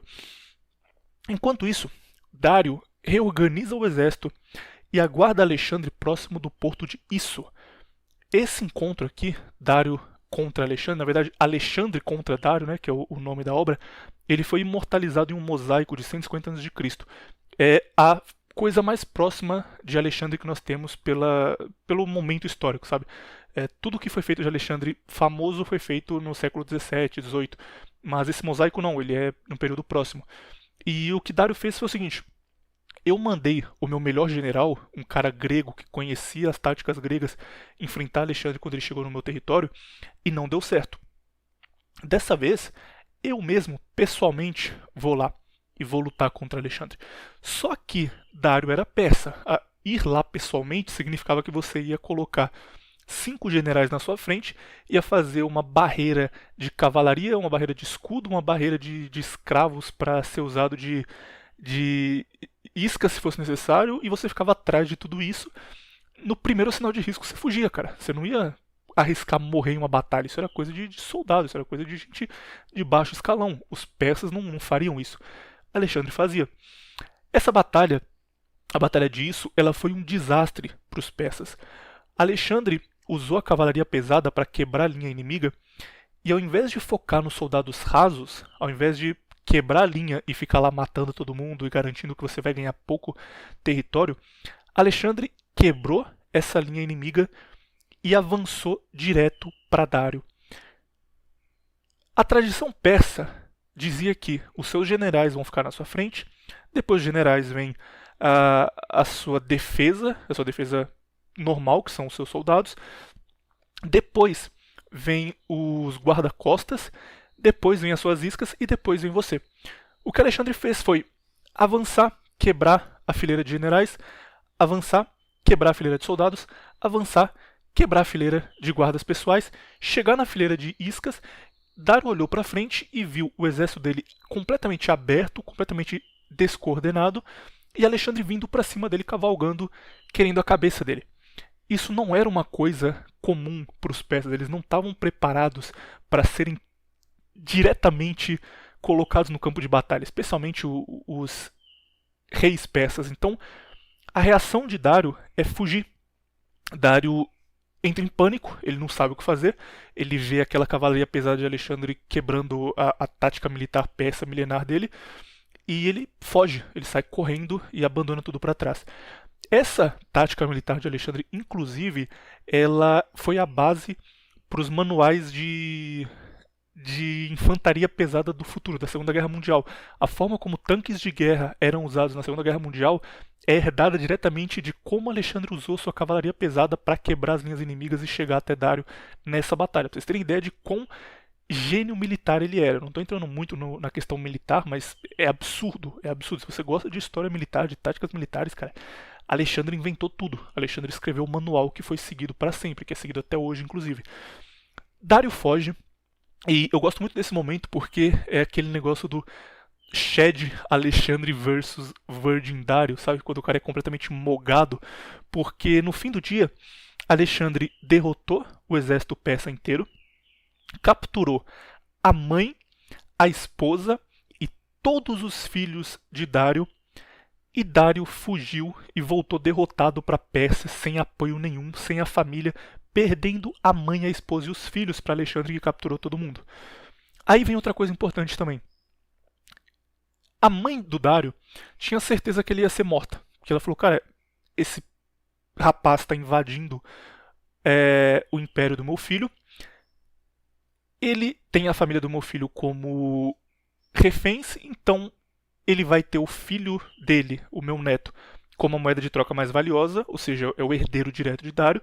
Esse moleque ele vai ser trocado por alguma coisa, mas ele também vai ter que passar alguma ameaça. Ele vai ter que deixar um tom de, olha, eu tô falando sério.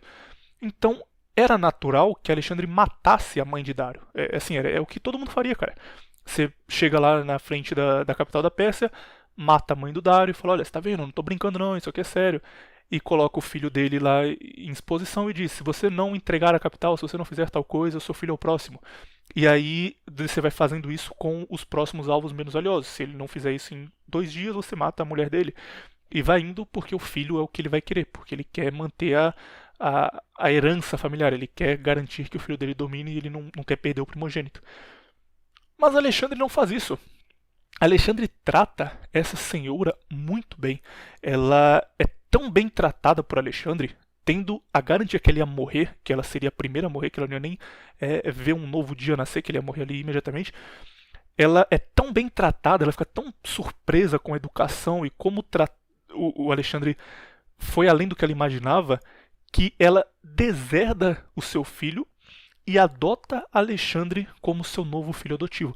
Ela publicamente diz aos persas, Dario não é um homem digno, Dario fugiu em meio à batalha, Dario foi fraco quando Alexandre o enfrentou, Dario não é mais meu filho, não o reconheço como tal, Alexandre é o meu novo filho e Alexandre é quem deve dominar a Pérsia. Imagina o impacto que isso teve na época para a população persa. Eles olham para o imperador deles e falam, cara, nem a mãe desse cara respeita ele, ele abandonou a família e a mãe dele quer que esse invasor seja o novo rei da Pérsia. Por que eu vou lutar por ele? Por que eu vou ficar ao lado de Dario? É mais uma daquelas coisas que a gente não sabe até onde foi genialidade e até onde foi sorte.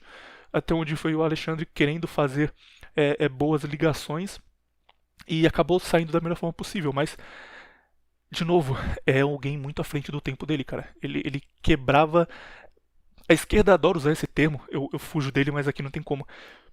Ele quebrava padrões, ele pegava o que estava estabelecido, o que todo mundo fazia e o que era garantido, ignorava, fazia o que ele achava que era a melhor opção e acertava sempre. Depois dessa derrota, Dário inicia um pacto de paz e o Alexandre respondeu dizendo: olha, eu quero que você imediatamente peça meu perdão em público. Além disso, você vai me entregar a Ásia Menor, que é a região que ele já tinha dominado. Ele já era o líder em comando da Ásia Menor, porque ele já tinha aquelas regiões dominadas. Mas ele queria que Dário oficializasse, que Dário falasse: olha, agora a Ásia Menor é sua oficialmente.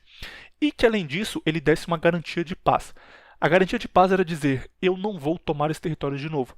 A Ásia Menor é sua, a Ásia Menor é macedônica, eu não vou fazer uma guerra daqui a 3 anos para tomar a Ásia Menor de volta. É sua, eu te dou a garantia disso, te dou a minha palavra. E a palavra na época era uma moeda de troca muito válida, então dizer que daria a palavra já valia muito. E Dário negou, falou: não, não, cara, eu não vou perder a Ásia Menor pra você não. Porque ele não tinha ideia de quão grande seria Alexandre. Tipo, Alexandre era um invasor que, por sorte, conseguiu uma vitória ali em uma batalha e capturou a família dele. Mas ele olhou pra Alexandre e falou: cara, você tá louco? Você acha que eu vou publicamente pedir desculpa pra você? Publicamente dizer que você me venceu? Não, você é um invasor aqui, cara. Eu tenho o maior exército do mundo. Eu não vou baixar a cabeça pra um filho da puta como você. Alexandre pensou: tudo bem, cara, você não quer pedir desculpa? Tudo bem, vamos continuar então. E ele seguiu avançando no território persa, imparável, ao ponto que 6 meses depois, lembrando que a proposta inicial era publicamente assumir que Alexandre havia vencido a batalha, entregar a Ásia Menor e jurar que ele não iniciaria uma guerra nos próximos anos. Ele negou. 6 meses depois, Alexandre tinha avançado tanto no território persa que Dário fez o pedido. Dessa vez ele mesmo escreveu para Alexandre fazendo esse pedido, e o pedido era: primeiro, ele iria suplicar em público para Alexandre, ele iria dizer em público que Alexandre era melhor do que ele e que venceu a batalha e que Alexandre era o maior general. Além disso, ele ia assumir o papel de filho de Alexandre e ser submisso a ele. E Alexandre não só teria a Ásia Menor, mas a Pérsia inteira. No início, Alexandre queria 1/6 da Pérsia. Agora, Dário oferece para ele a Pérsia inteira e diz: olha, eu vou publicamente me colocar como submisso a você, porque se eu não fizer isso, você vai dominar de qualquer jeito. Então, por favor, só poupa a minha vida, me deixa viver e pode levar tudo. E dessa vez é Alexandre quem nega e fala: não, não, você não quis a primeira vez, agora eu vou atrás de você, cara. Você não vai escapar, não. Sem opção, Dário se prepara para uma última guerra e nesse momento Alexandre já estava próximo da Síria e ele se dirigiu à cidade de Tiro para descansar suas tropas enquanto ele se preparava para a contrapartida de Dário, porque era óbvio que Dário atacaria ele numa última investida. Tiro era uma cidade fortificada e eles se orgulhavam de nunca terem sido dominados, então eles se recusaram a receber Alexandre, reforçaram suas muralhas e as muralhas de Tiro chegavam a 50 metros de altura, era absurdamente bem protegido, e eles falaram: não, aqui Alexandre não vai entrar, a gente só vai garantir que ele não entre, Dário vai chegar, acabar com o exército dele e a gente está livre e Tiro será a última barreira de Alexandre na dominação da Pérsia. Depois de 6 meses de cerco, Alexandre tomou Tiro pela fome, porque eles não conseguiram mais produzir alimento, a comida acabou, o pessoal começou a morrer e eles abriram e deixaram Alexandre entrar. E aqui, pela primeira vez, ele agiu sem piedade. Enquanto em Tebas ele tinha aquela ideia de: olha, eu estou aqui vendendo os tebanos como escravos para dar um sinal para Atenas que se eles não me obedecerem, eles serão os próximos. Ele tinha uma razão pragmática para fazer isso. Em Tiro ele não tinha. Tiro ele já tinha dominado a cidade, já estava todo mundo lá entregue.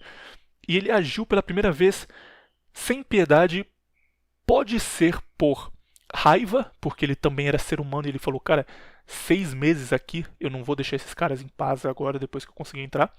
E pode ser porque a guerra simplesmente cansou ele e ele só queria resolver do jeito mais fácil. Então, a partir daqui e nessas campanhas finais de Alexandre, ele cada vez mais organiza massacres que ele não faria no começo. Se torna comum Alexandre, por exemplo, depois de dominar vários reféns, mandar que todos sejam executados, porque ele só não queria o trabalho de ficar alimentando eles. Então ele cada vez vai ficando mais violento. Também pelo cansaço de guerra, afinal foram 12 anos lutando guerras, mas Tiro é o primeiro sinal disso. Então ele mata todos os habitantes da cidade, homens.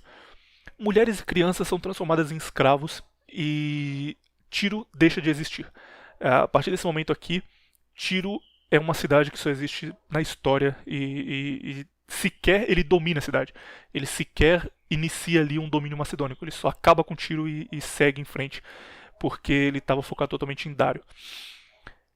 Uma vez tomando Tiro, que era a grande defesa da Síria, Alexandre dominou a Síria inteira em um mês e decidiu que ele ia partir para o Egito.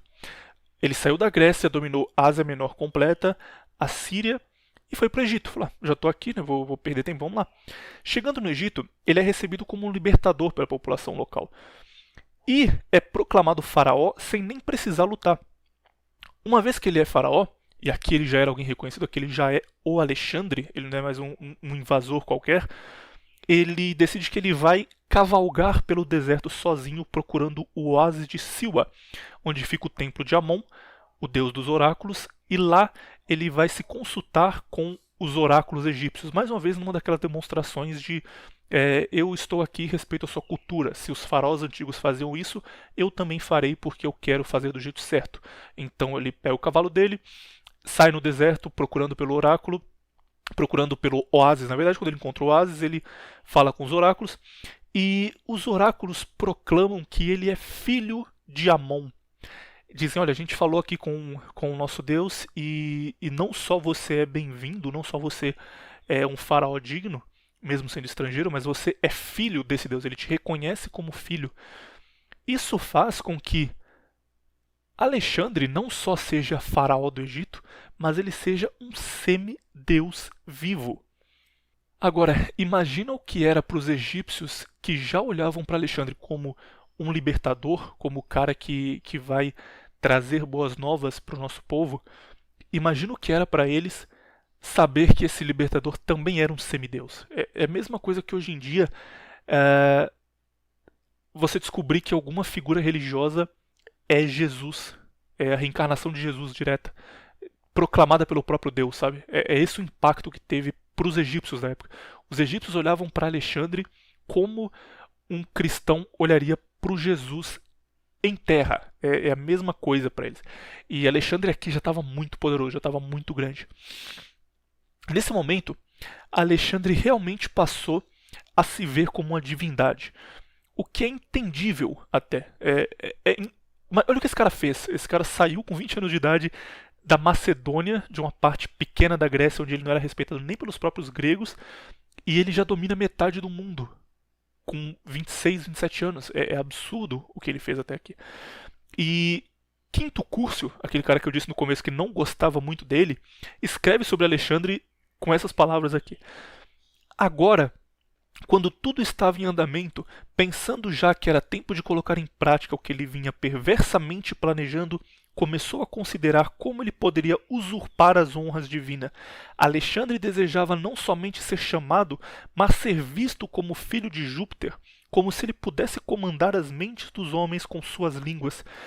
Ele ordenou que os macedônicos prestassem respeito a ele e o saudassem prostrando-se no chão. Neste desejo por tais coisas, ele não faltou com adulação perniciosa, o mal constante dos reis, cujo poder é frequentemente mais derrubado pela lisonja do que pelos inimigos. Palavras de Quinto Curcio, um dos historiadores que criticavam Alexandre em vida.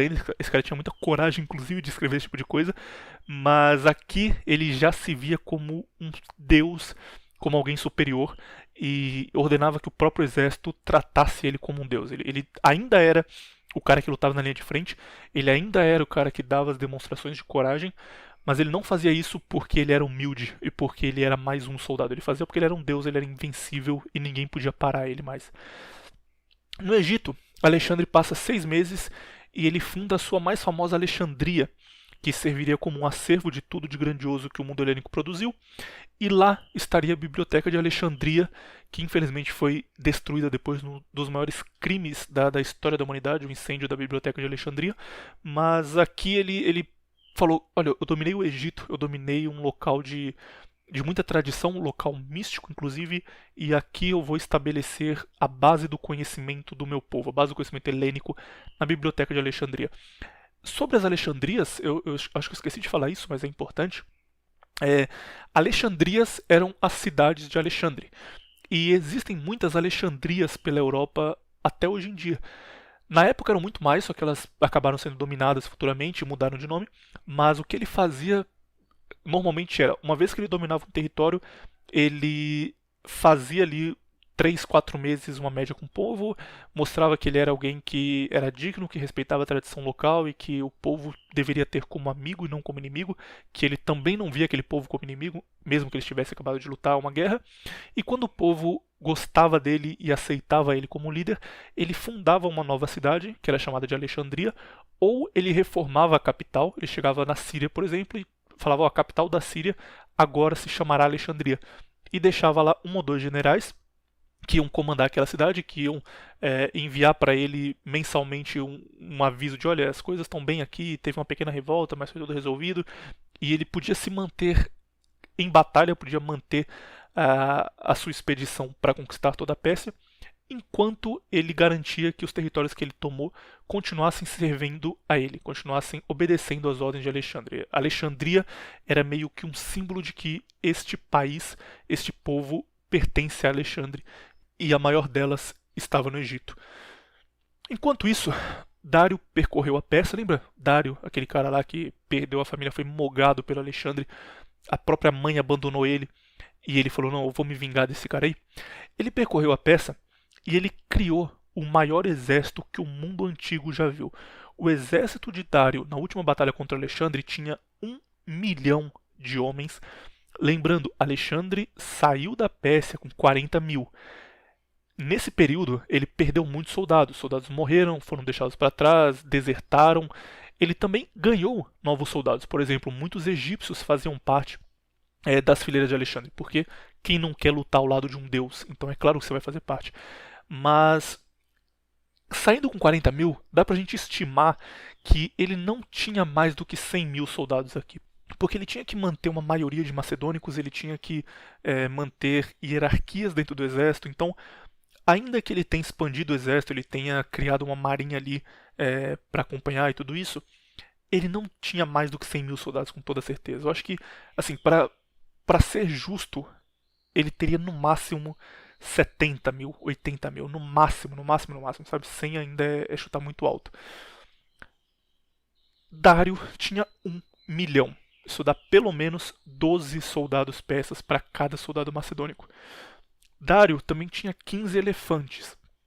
Se um cavalo era um tanque de guerra, um elefante, cara, você nem não dá nem pra comparar com nada. Sei lá, um elefante tinha um impacto que uma bomba teria numa batalha. Era muito absurdo. Tanto que Aníbal, anos depois, derrotou os romanos com o uso de elefantes. Alexandre enfrentou elefantes séculos antes dos romanos enfrentarem com Aníbal.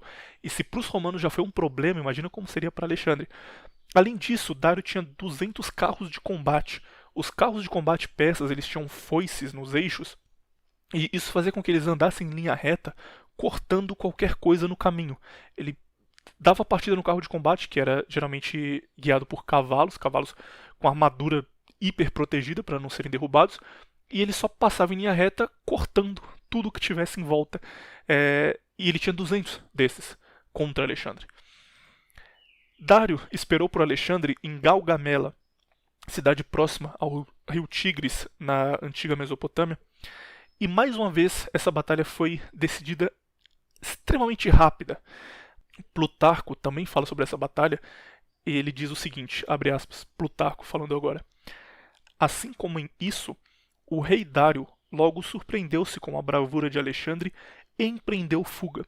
Sua cavalaria pouco suportou os ataques do exército macedônico, e as tropas de Alexandre mais uma vez conseguiram a vitória sem que a maior parte de seus guerreiros sequer entrassem em combate. Com preparação e disciplina, mais uma vez as tropas de Alexandre se mostraram invencíveis. Após essa vitória, Alexandre mais uma vez fez Dário fugir do combate.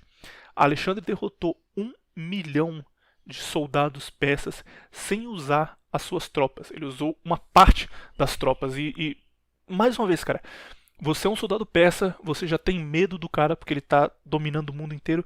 Você olha pra trás e o seu maior líder tá fugindo. Por que você vai ficar e lutar? Por que você vai... Não, eu vou dar minha vida aqui por esse cara que tá indo embora, sendo que ele é o mais interessado. Não tinha pra quê. E a fraqueza de Dário, a covardia dele diante do combate fez com que os seus soldados só desistissem de lutar e a Pérsia fosse entregue completamente a Alexandre.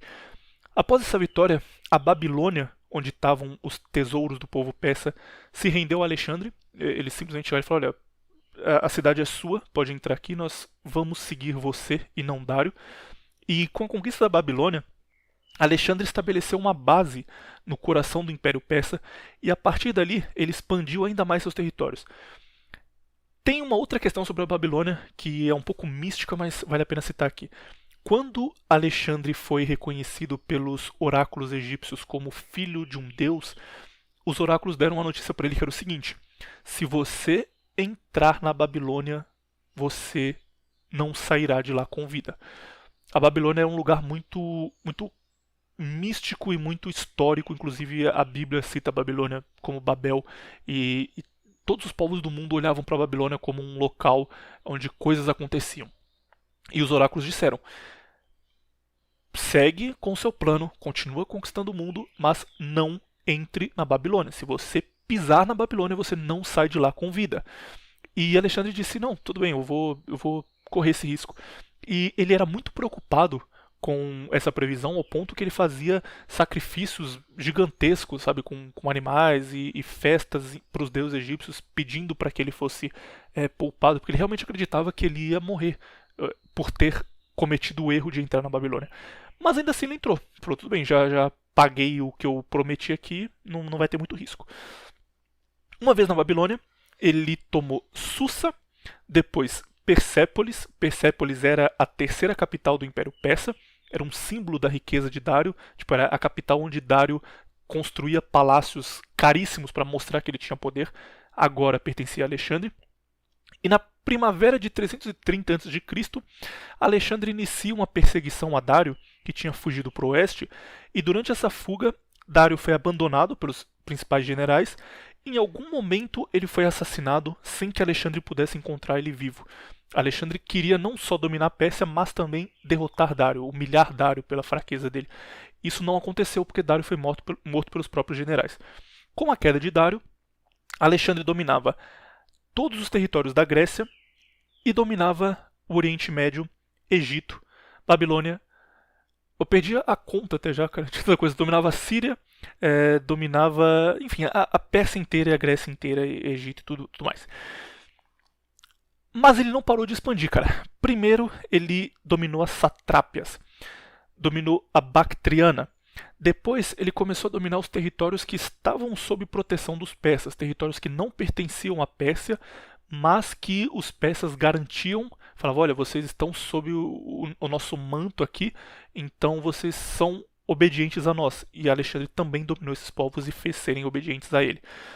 Após cerca de 3 anos, Alexandre chega na fronteira com a Índia, onde nenhum grego nunca esteve antes.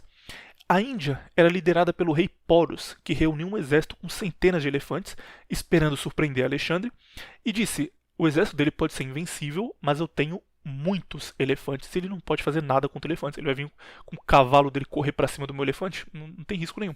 E ficou lá esperando com os elefantes dele, que eram elefantes de guerra, elefantes treinados para isso. Porus organizou as tropas em uma linha de defesa, onde os escudos estavam no meio, os arqueiros ao lado, e os elefantes ficavam numa segunda linha, só esperando que os macedônicos atacassem de frente, para que os escudos abrissem e os elefantes passassem e pisoteassem todo mundo. Nessa batalha, Alexandre ordenou que os seus homens não atacassem pela frente nunca, que eles atacassem pelo lado, mas a tática não seria matar quem estava do lado, não seria encurralar os arqueiros e matar eles e chegar nos escudos do meio, porque se ele fizesse isso, em algum momento ele ia ter que atacar de frente, ele ia acabar com os arqueiros e ia continuar a barreira de escudo, ele ia ter que atacar de frente, os caras iam abrir e pisotear com o elefante. O que ele ordenou foi que eles dobrassem essa fileira de arqueiros e pressionassem os arqueiros contra os elefantes que estavam na segunda linha de defesa, sem se posicionar em frente a eles como Porus queria. E isso deu muito certo, porque ele foi dobrando essa linha. Então imagina que eles estão retos e eles vão dobrando, tipo um arco sendo puxado para jogar uma flecha. E em algum momento os elefantes se assustaram. Quando eles se assustaram, eles correram para frente. Só que a formação de linha com os escudos não tinha sido quebrada ainda, então os caras estavam todos lado a lado. E eles foram pisoteados pelos próprios elefantes. Nisso, o rei Porus terminou o combate muito ferido, mas ao invés de fugir, ele aceitou a derrota e falou: Alexandre, parabéns, a sua tática foi melhor do que a minha, você me venceu e aqui eu entrego a Índia para você. E mais uma vez Alexandre tratou ele muito bem, ao ponto de os dois virarem grandes amigos, de Porus ser um amigo pessoal de Alexandre até o final da vida dele. Então, mais uma vez, ele odiava Dário pela covardia, mas quando ele vê um sinal de grandeza de Porus, de aceitar que foi derrotado no campo de batalha, ele trata ele muito bem por isso. Nesse momento, o exército macedônico estava muito exausto, porque o que faz soldados lutarem uma guerra é a garantia de riqueza. E a gente está aqui num momento onde a riqueza está muito ligada à terra. Existiam comerciantes, esse povo sempre existiu. Mas, no geral, se você pensava em alguém rico, alguém com posse, você pensava em alguém com terra. Não existia day trade, não existia empresário, não existia nada disso na Grécia Antiga. Para você ter riqueza, você tinha que ter terra, plantar e ter escravos e tudo mais. Então, os soldados que partiam com Alexandre para a batalha, eles lutavam porque eles queriam ter como pagamento no fim da campanha um pedaço de terra. Eles queriam ter um lugar onde eles pudessem criar sua própria família e se tornarem ali os líderes do seu território.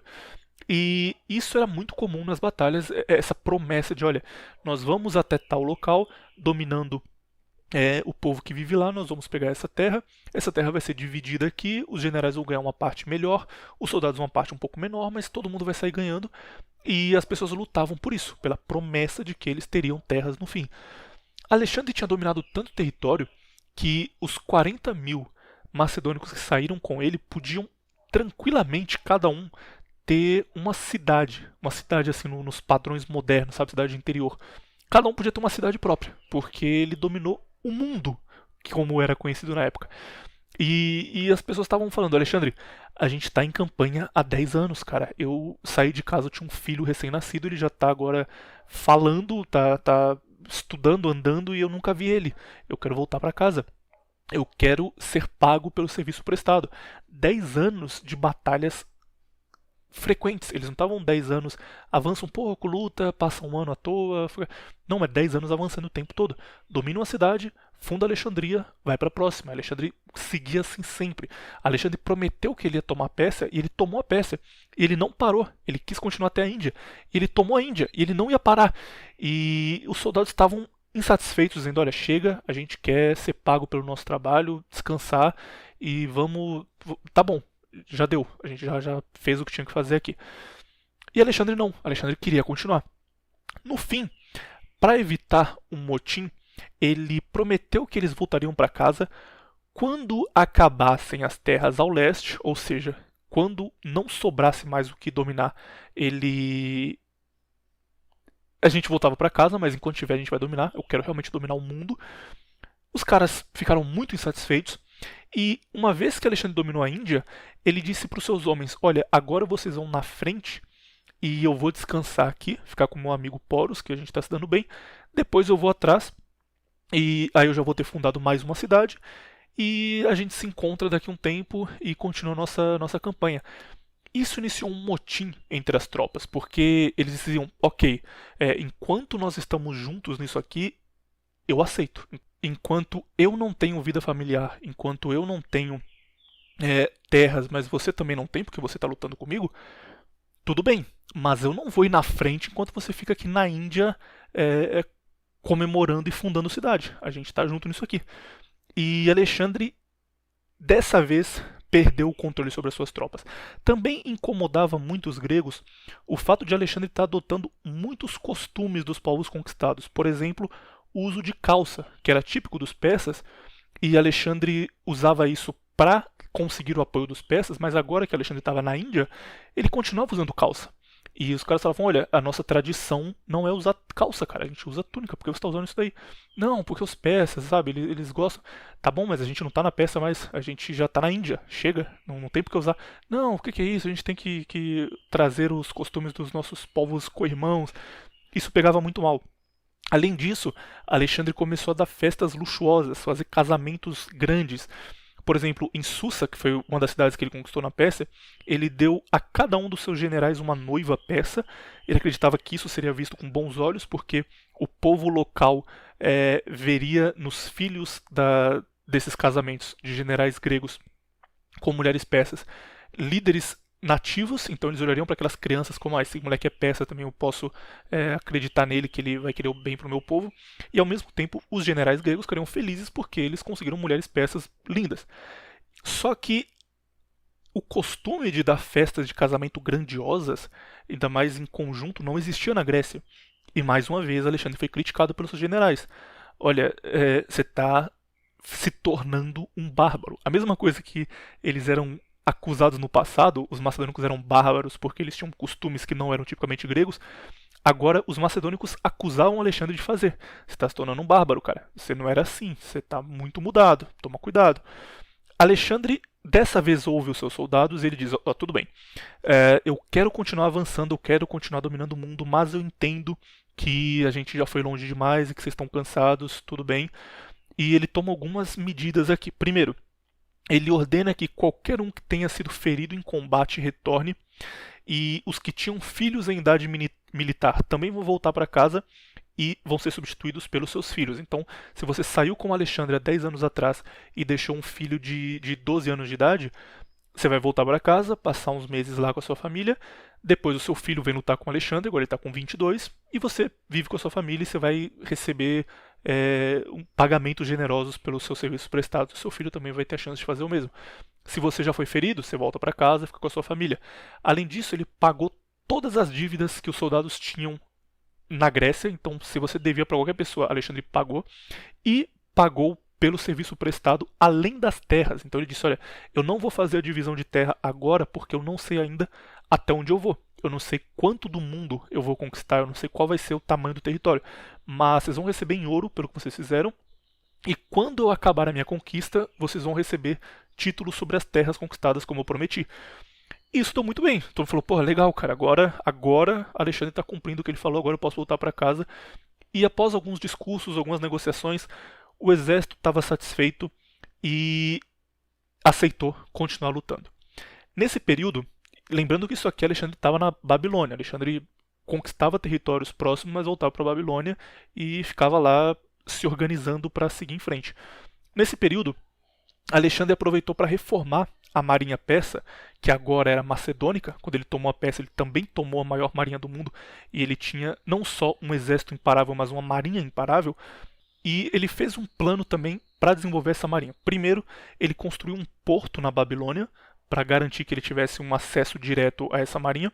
Segundo, ele ordenou que a marinha macedônica, que era a antiga marinha persa, garantisse todas as rotas navais do Mediterrâneo.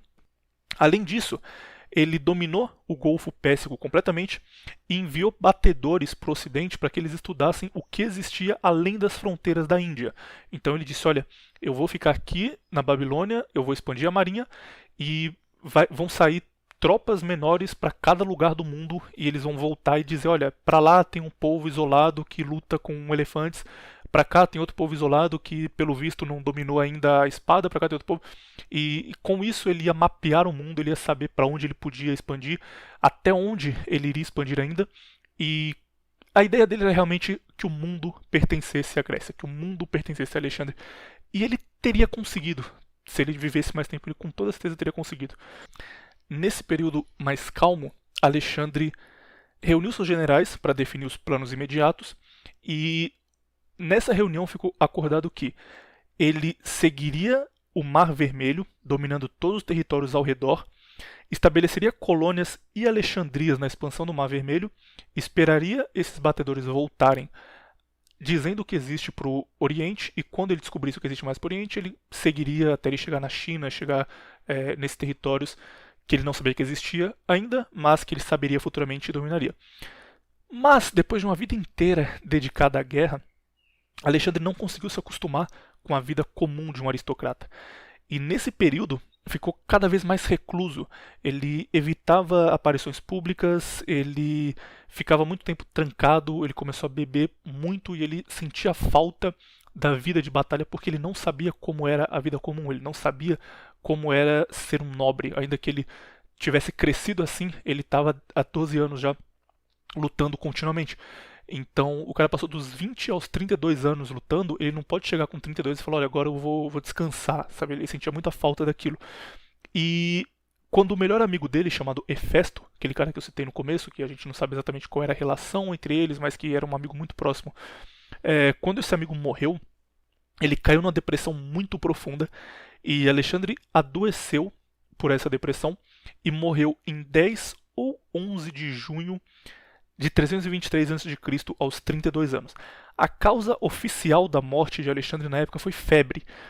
Só que febre não é uma causa da morte. A gente descobriu isso futuramente, né? Para eles era. Ali ficou quente do nada e morreu, então ele morreu de febre. Inclusive a música do Iron Maiden sobre ele, Alexander the Great, o refrão é essa: Alexandre o Grande, ele morreu de febre na Babilônia, a cidade onde tinham prometido que se ele entrasse ele não sairia com vida. E a morte de Alexandre também é uma coisa muito discutida, porque existiam generais que estavam insatisfeitos com ele, então ele pode ter sido envenenado, mas ao mesmo tempo é difícil ele ser envenenado porque ele era alguém que nesse momento final de vida estava muito preocupado com traições e assim ele tomava muito cuidado.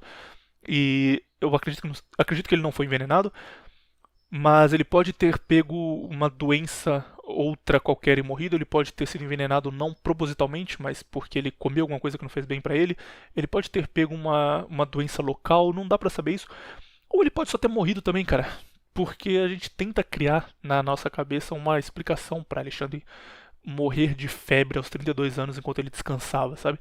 O cara é o maior general que já existiu, o cara dominou o mundo como ele era conhecido na época.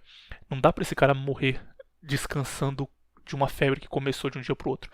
Mas pode ter sido isso, pode ter sido qualquer coisa rasa que não tem grande explicação e simplesmente ele morreu sem nada grandioso por trás. Uma vez que Alexandre estava morto, começa uma disputa pela sucessão, porque o que unia esses territórios distintos era a figura de Alexandre. Inclusive tem uma outra frase de Plutarco muito boa, isso aqui chama Sobre o Destino de Alexandre, não está nos livros principais dele, mas ele fala especialmente sobre Alexandre pós-morte. Plutarco diz: quando um grande rei, para abrandar, para domesticar como verdadeiros animais povos intratáveis e dispostos a combater, tem a ideia de acalmá-los e contê-los, adotando suas vestimentas tradicionais e seu gênero habitual de vida, dizem que é um crime o fato de pretender familiarizar a má intenção, tornar acessíveis temperamentos violentos. Não se devia, em vez disso, admirar a sabedoria com que ele, através das mais simples mudanças de roupa, se conciliou com a Ásia? Enquanto submetia os corpos pelas forças das armas, atraía os corações pela maneira de se vestir. Plutarco entendeu o que Alexandre estava fazendo. Plutarco entendeu aqui. Alexandre não dava esses sinais porque ele era bom, porque ele era legal, porque ele era o good guy. Ele dava esses sinais porque ele precisava manter aqueles povos sob controle. E uma vez que ele morreu, ele foi substituído por generais que não entendiam disso. Generais que chegavam e falavam: olha, eu acredito nesse Deus aqui, e se você não acreditar, eu vou cortar sua cabeça. E não dá para você manter povos distintos sob uma liderança pensando assim. Especialmente quando você não consegue cumprir essa promessa, porque é um território muito vasto, são muitas pessoas para manter sobre controle e motins vão começar e não tem o que fazer depois de um tempo. Com Alexandre morto, iniciou-se uma disputa pela sucessão no Império Macedônico. Ele não deixou nenhum filho apto a governar. Ele teve 2 filhos, na verdade. Um era um filho bastardo que ele nunca reconheceu. E, além disso, uma das esposas dele, que era uma esposa iraniana, estava grávida de 6 meses quando ele morreu. Só que na época não existia ultrassom, então ninguém sabia se seria um menino ou uma menina. E, além disso, era um filho iraniano, não era um filho grego. Os generais macedônicos não viam com bons olhos Alexandre ter um filho que não era totalmente grego governando esse território. Não viam com bons olhos não saber o sexo do bebê até 3 meses no futuro. Não viam com bons olhos ter que esperar 16, 18 anos até aquela criança crescer. E uma vez que ela crescesse, ela podia só não ser um bom líder. E aí tudo isso foi em vão. E começou uma disputa pela sucessão. Um irmão de Alexandre estava vivo, só que esse irmão dele tinha problemas mentais, então não tinha como comandar. E a briga pelo trono ficou assim. A sucessão dele tinha um filho bastardo e a mulher iraniana dele grávida de um bebê que ninguém sabia nada sobre, ou os generais. Os generais, obviamente, iniciaram uma disputa pelo território e cada um achava que tinha direito sobre uma área e eu falava, não, eu tenho que ficar com a asa menor porque eu fui importante nessa batalha aqui. E não, mas eu tenho que ficar com a Pérsia inteira porque a Pérsia foi dominada em tal batalha que eu fiz uma coisa. No fim, eles brigaram por muito tempo e nenhum deles entendeu o significado das ações de Alexandre, de como ele conciliava as coisas e por que ele era alguém tão carismático, alguém que conseguia manter os povos diferentes sob seu domínio. Eles tentaram dominar pela força, pela espada, não conseguiram. Iniciaram uma guerra que durou 3 gerações, ou seja, esses generais de Alexandre morreram, os seus filhos lutaram pelos territórios de Alexandre, morreram, e os seus filhos lutaram pelos territórios de Alexandre e morreram, até que por fim surgiu o Império Romano, anexou tudo isso e acabaram as conquistas de Alexandre para o povo macedônico. Obviamente, o impacto dele foi muito grande, ele fez coisas tão grandiosas que a própria Roma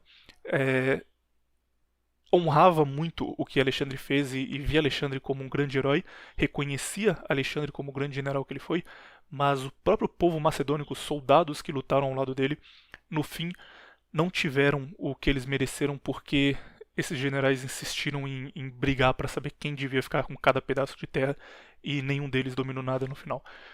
Essa foi a história de Alexandre o Grande. O território dele no momento da morte estendia-se da Grécia Antiga e das ilhas ali próximas de onde hoje fica a Inglaterra, subindo, né? Você começa na Grécia e sobe até onde hoje fica a Inglaterra, até a Índia, até o fim da Índia já na Ásia. Alexandre dominou o mundo inteiro. Ele começou com a ideia de que, olha, eu quero só conquistar a Babilônia e já estou feliz, quero só conquistar o território persa para completar o plano do meu pai. E no fim, ele se tornou o imperador do mundo e o maior general que já existiu. Menefrego Podcast, essa foi a história de Alexandre o Grande, o imperador do mundo.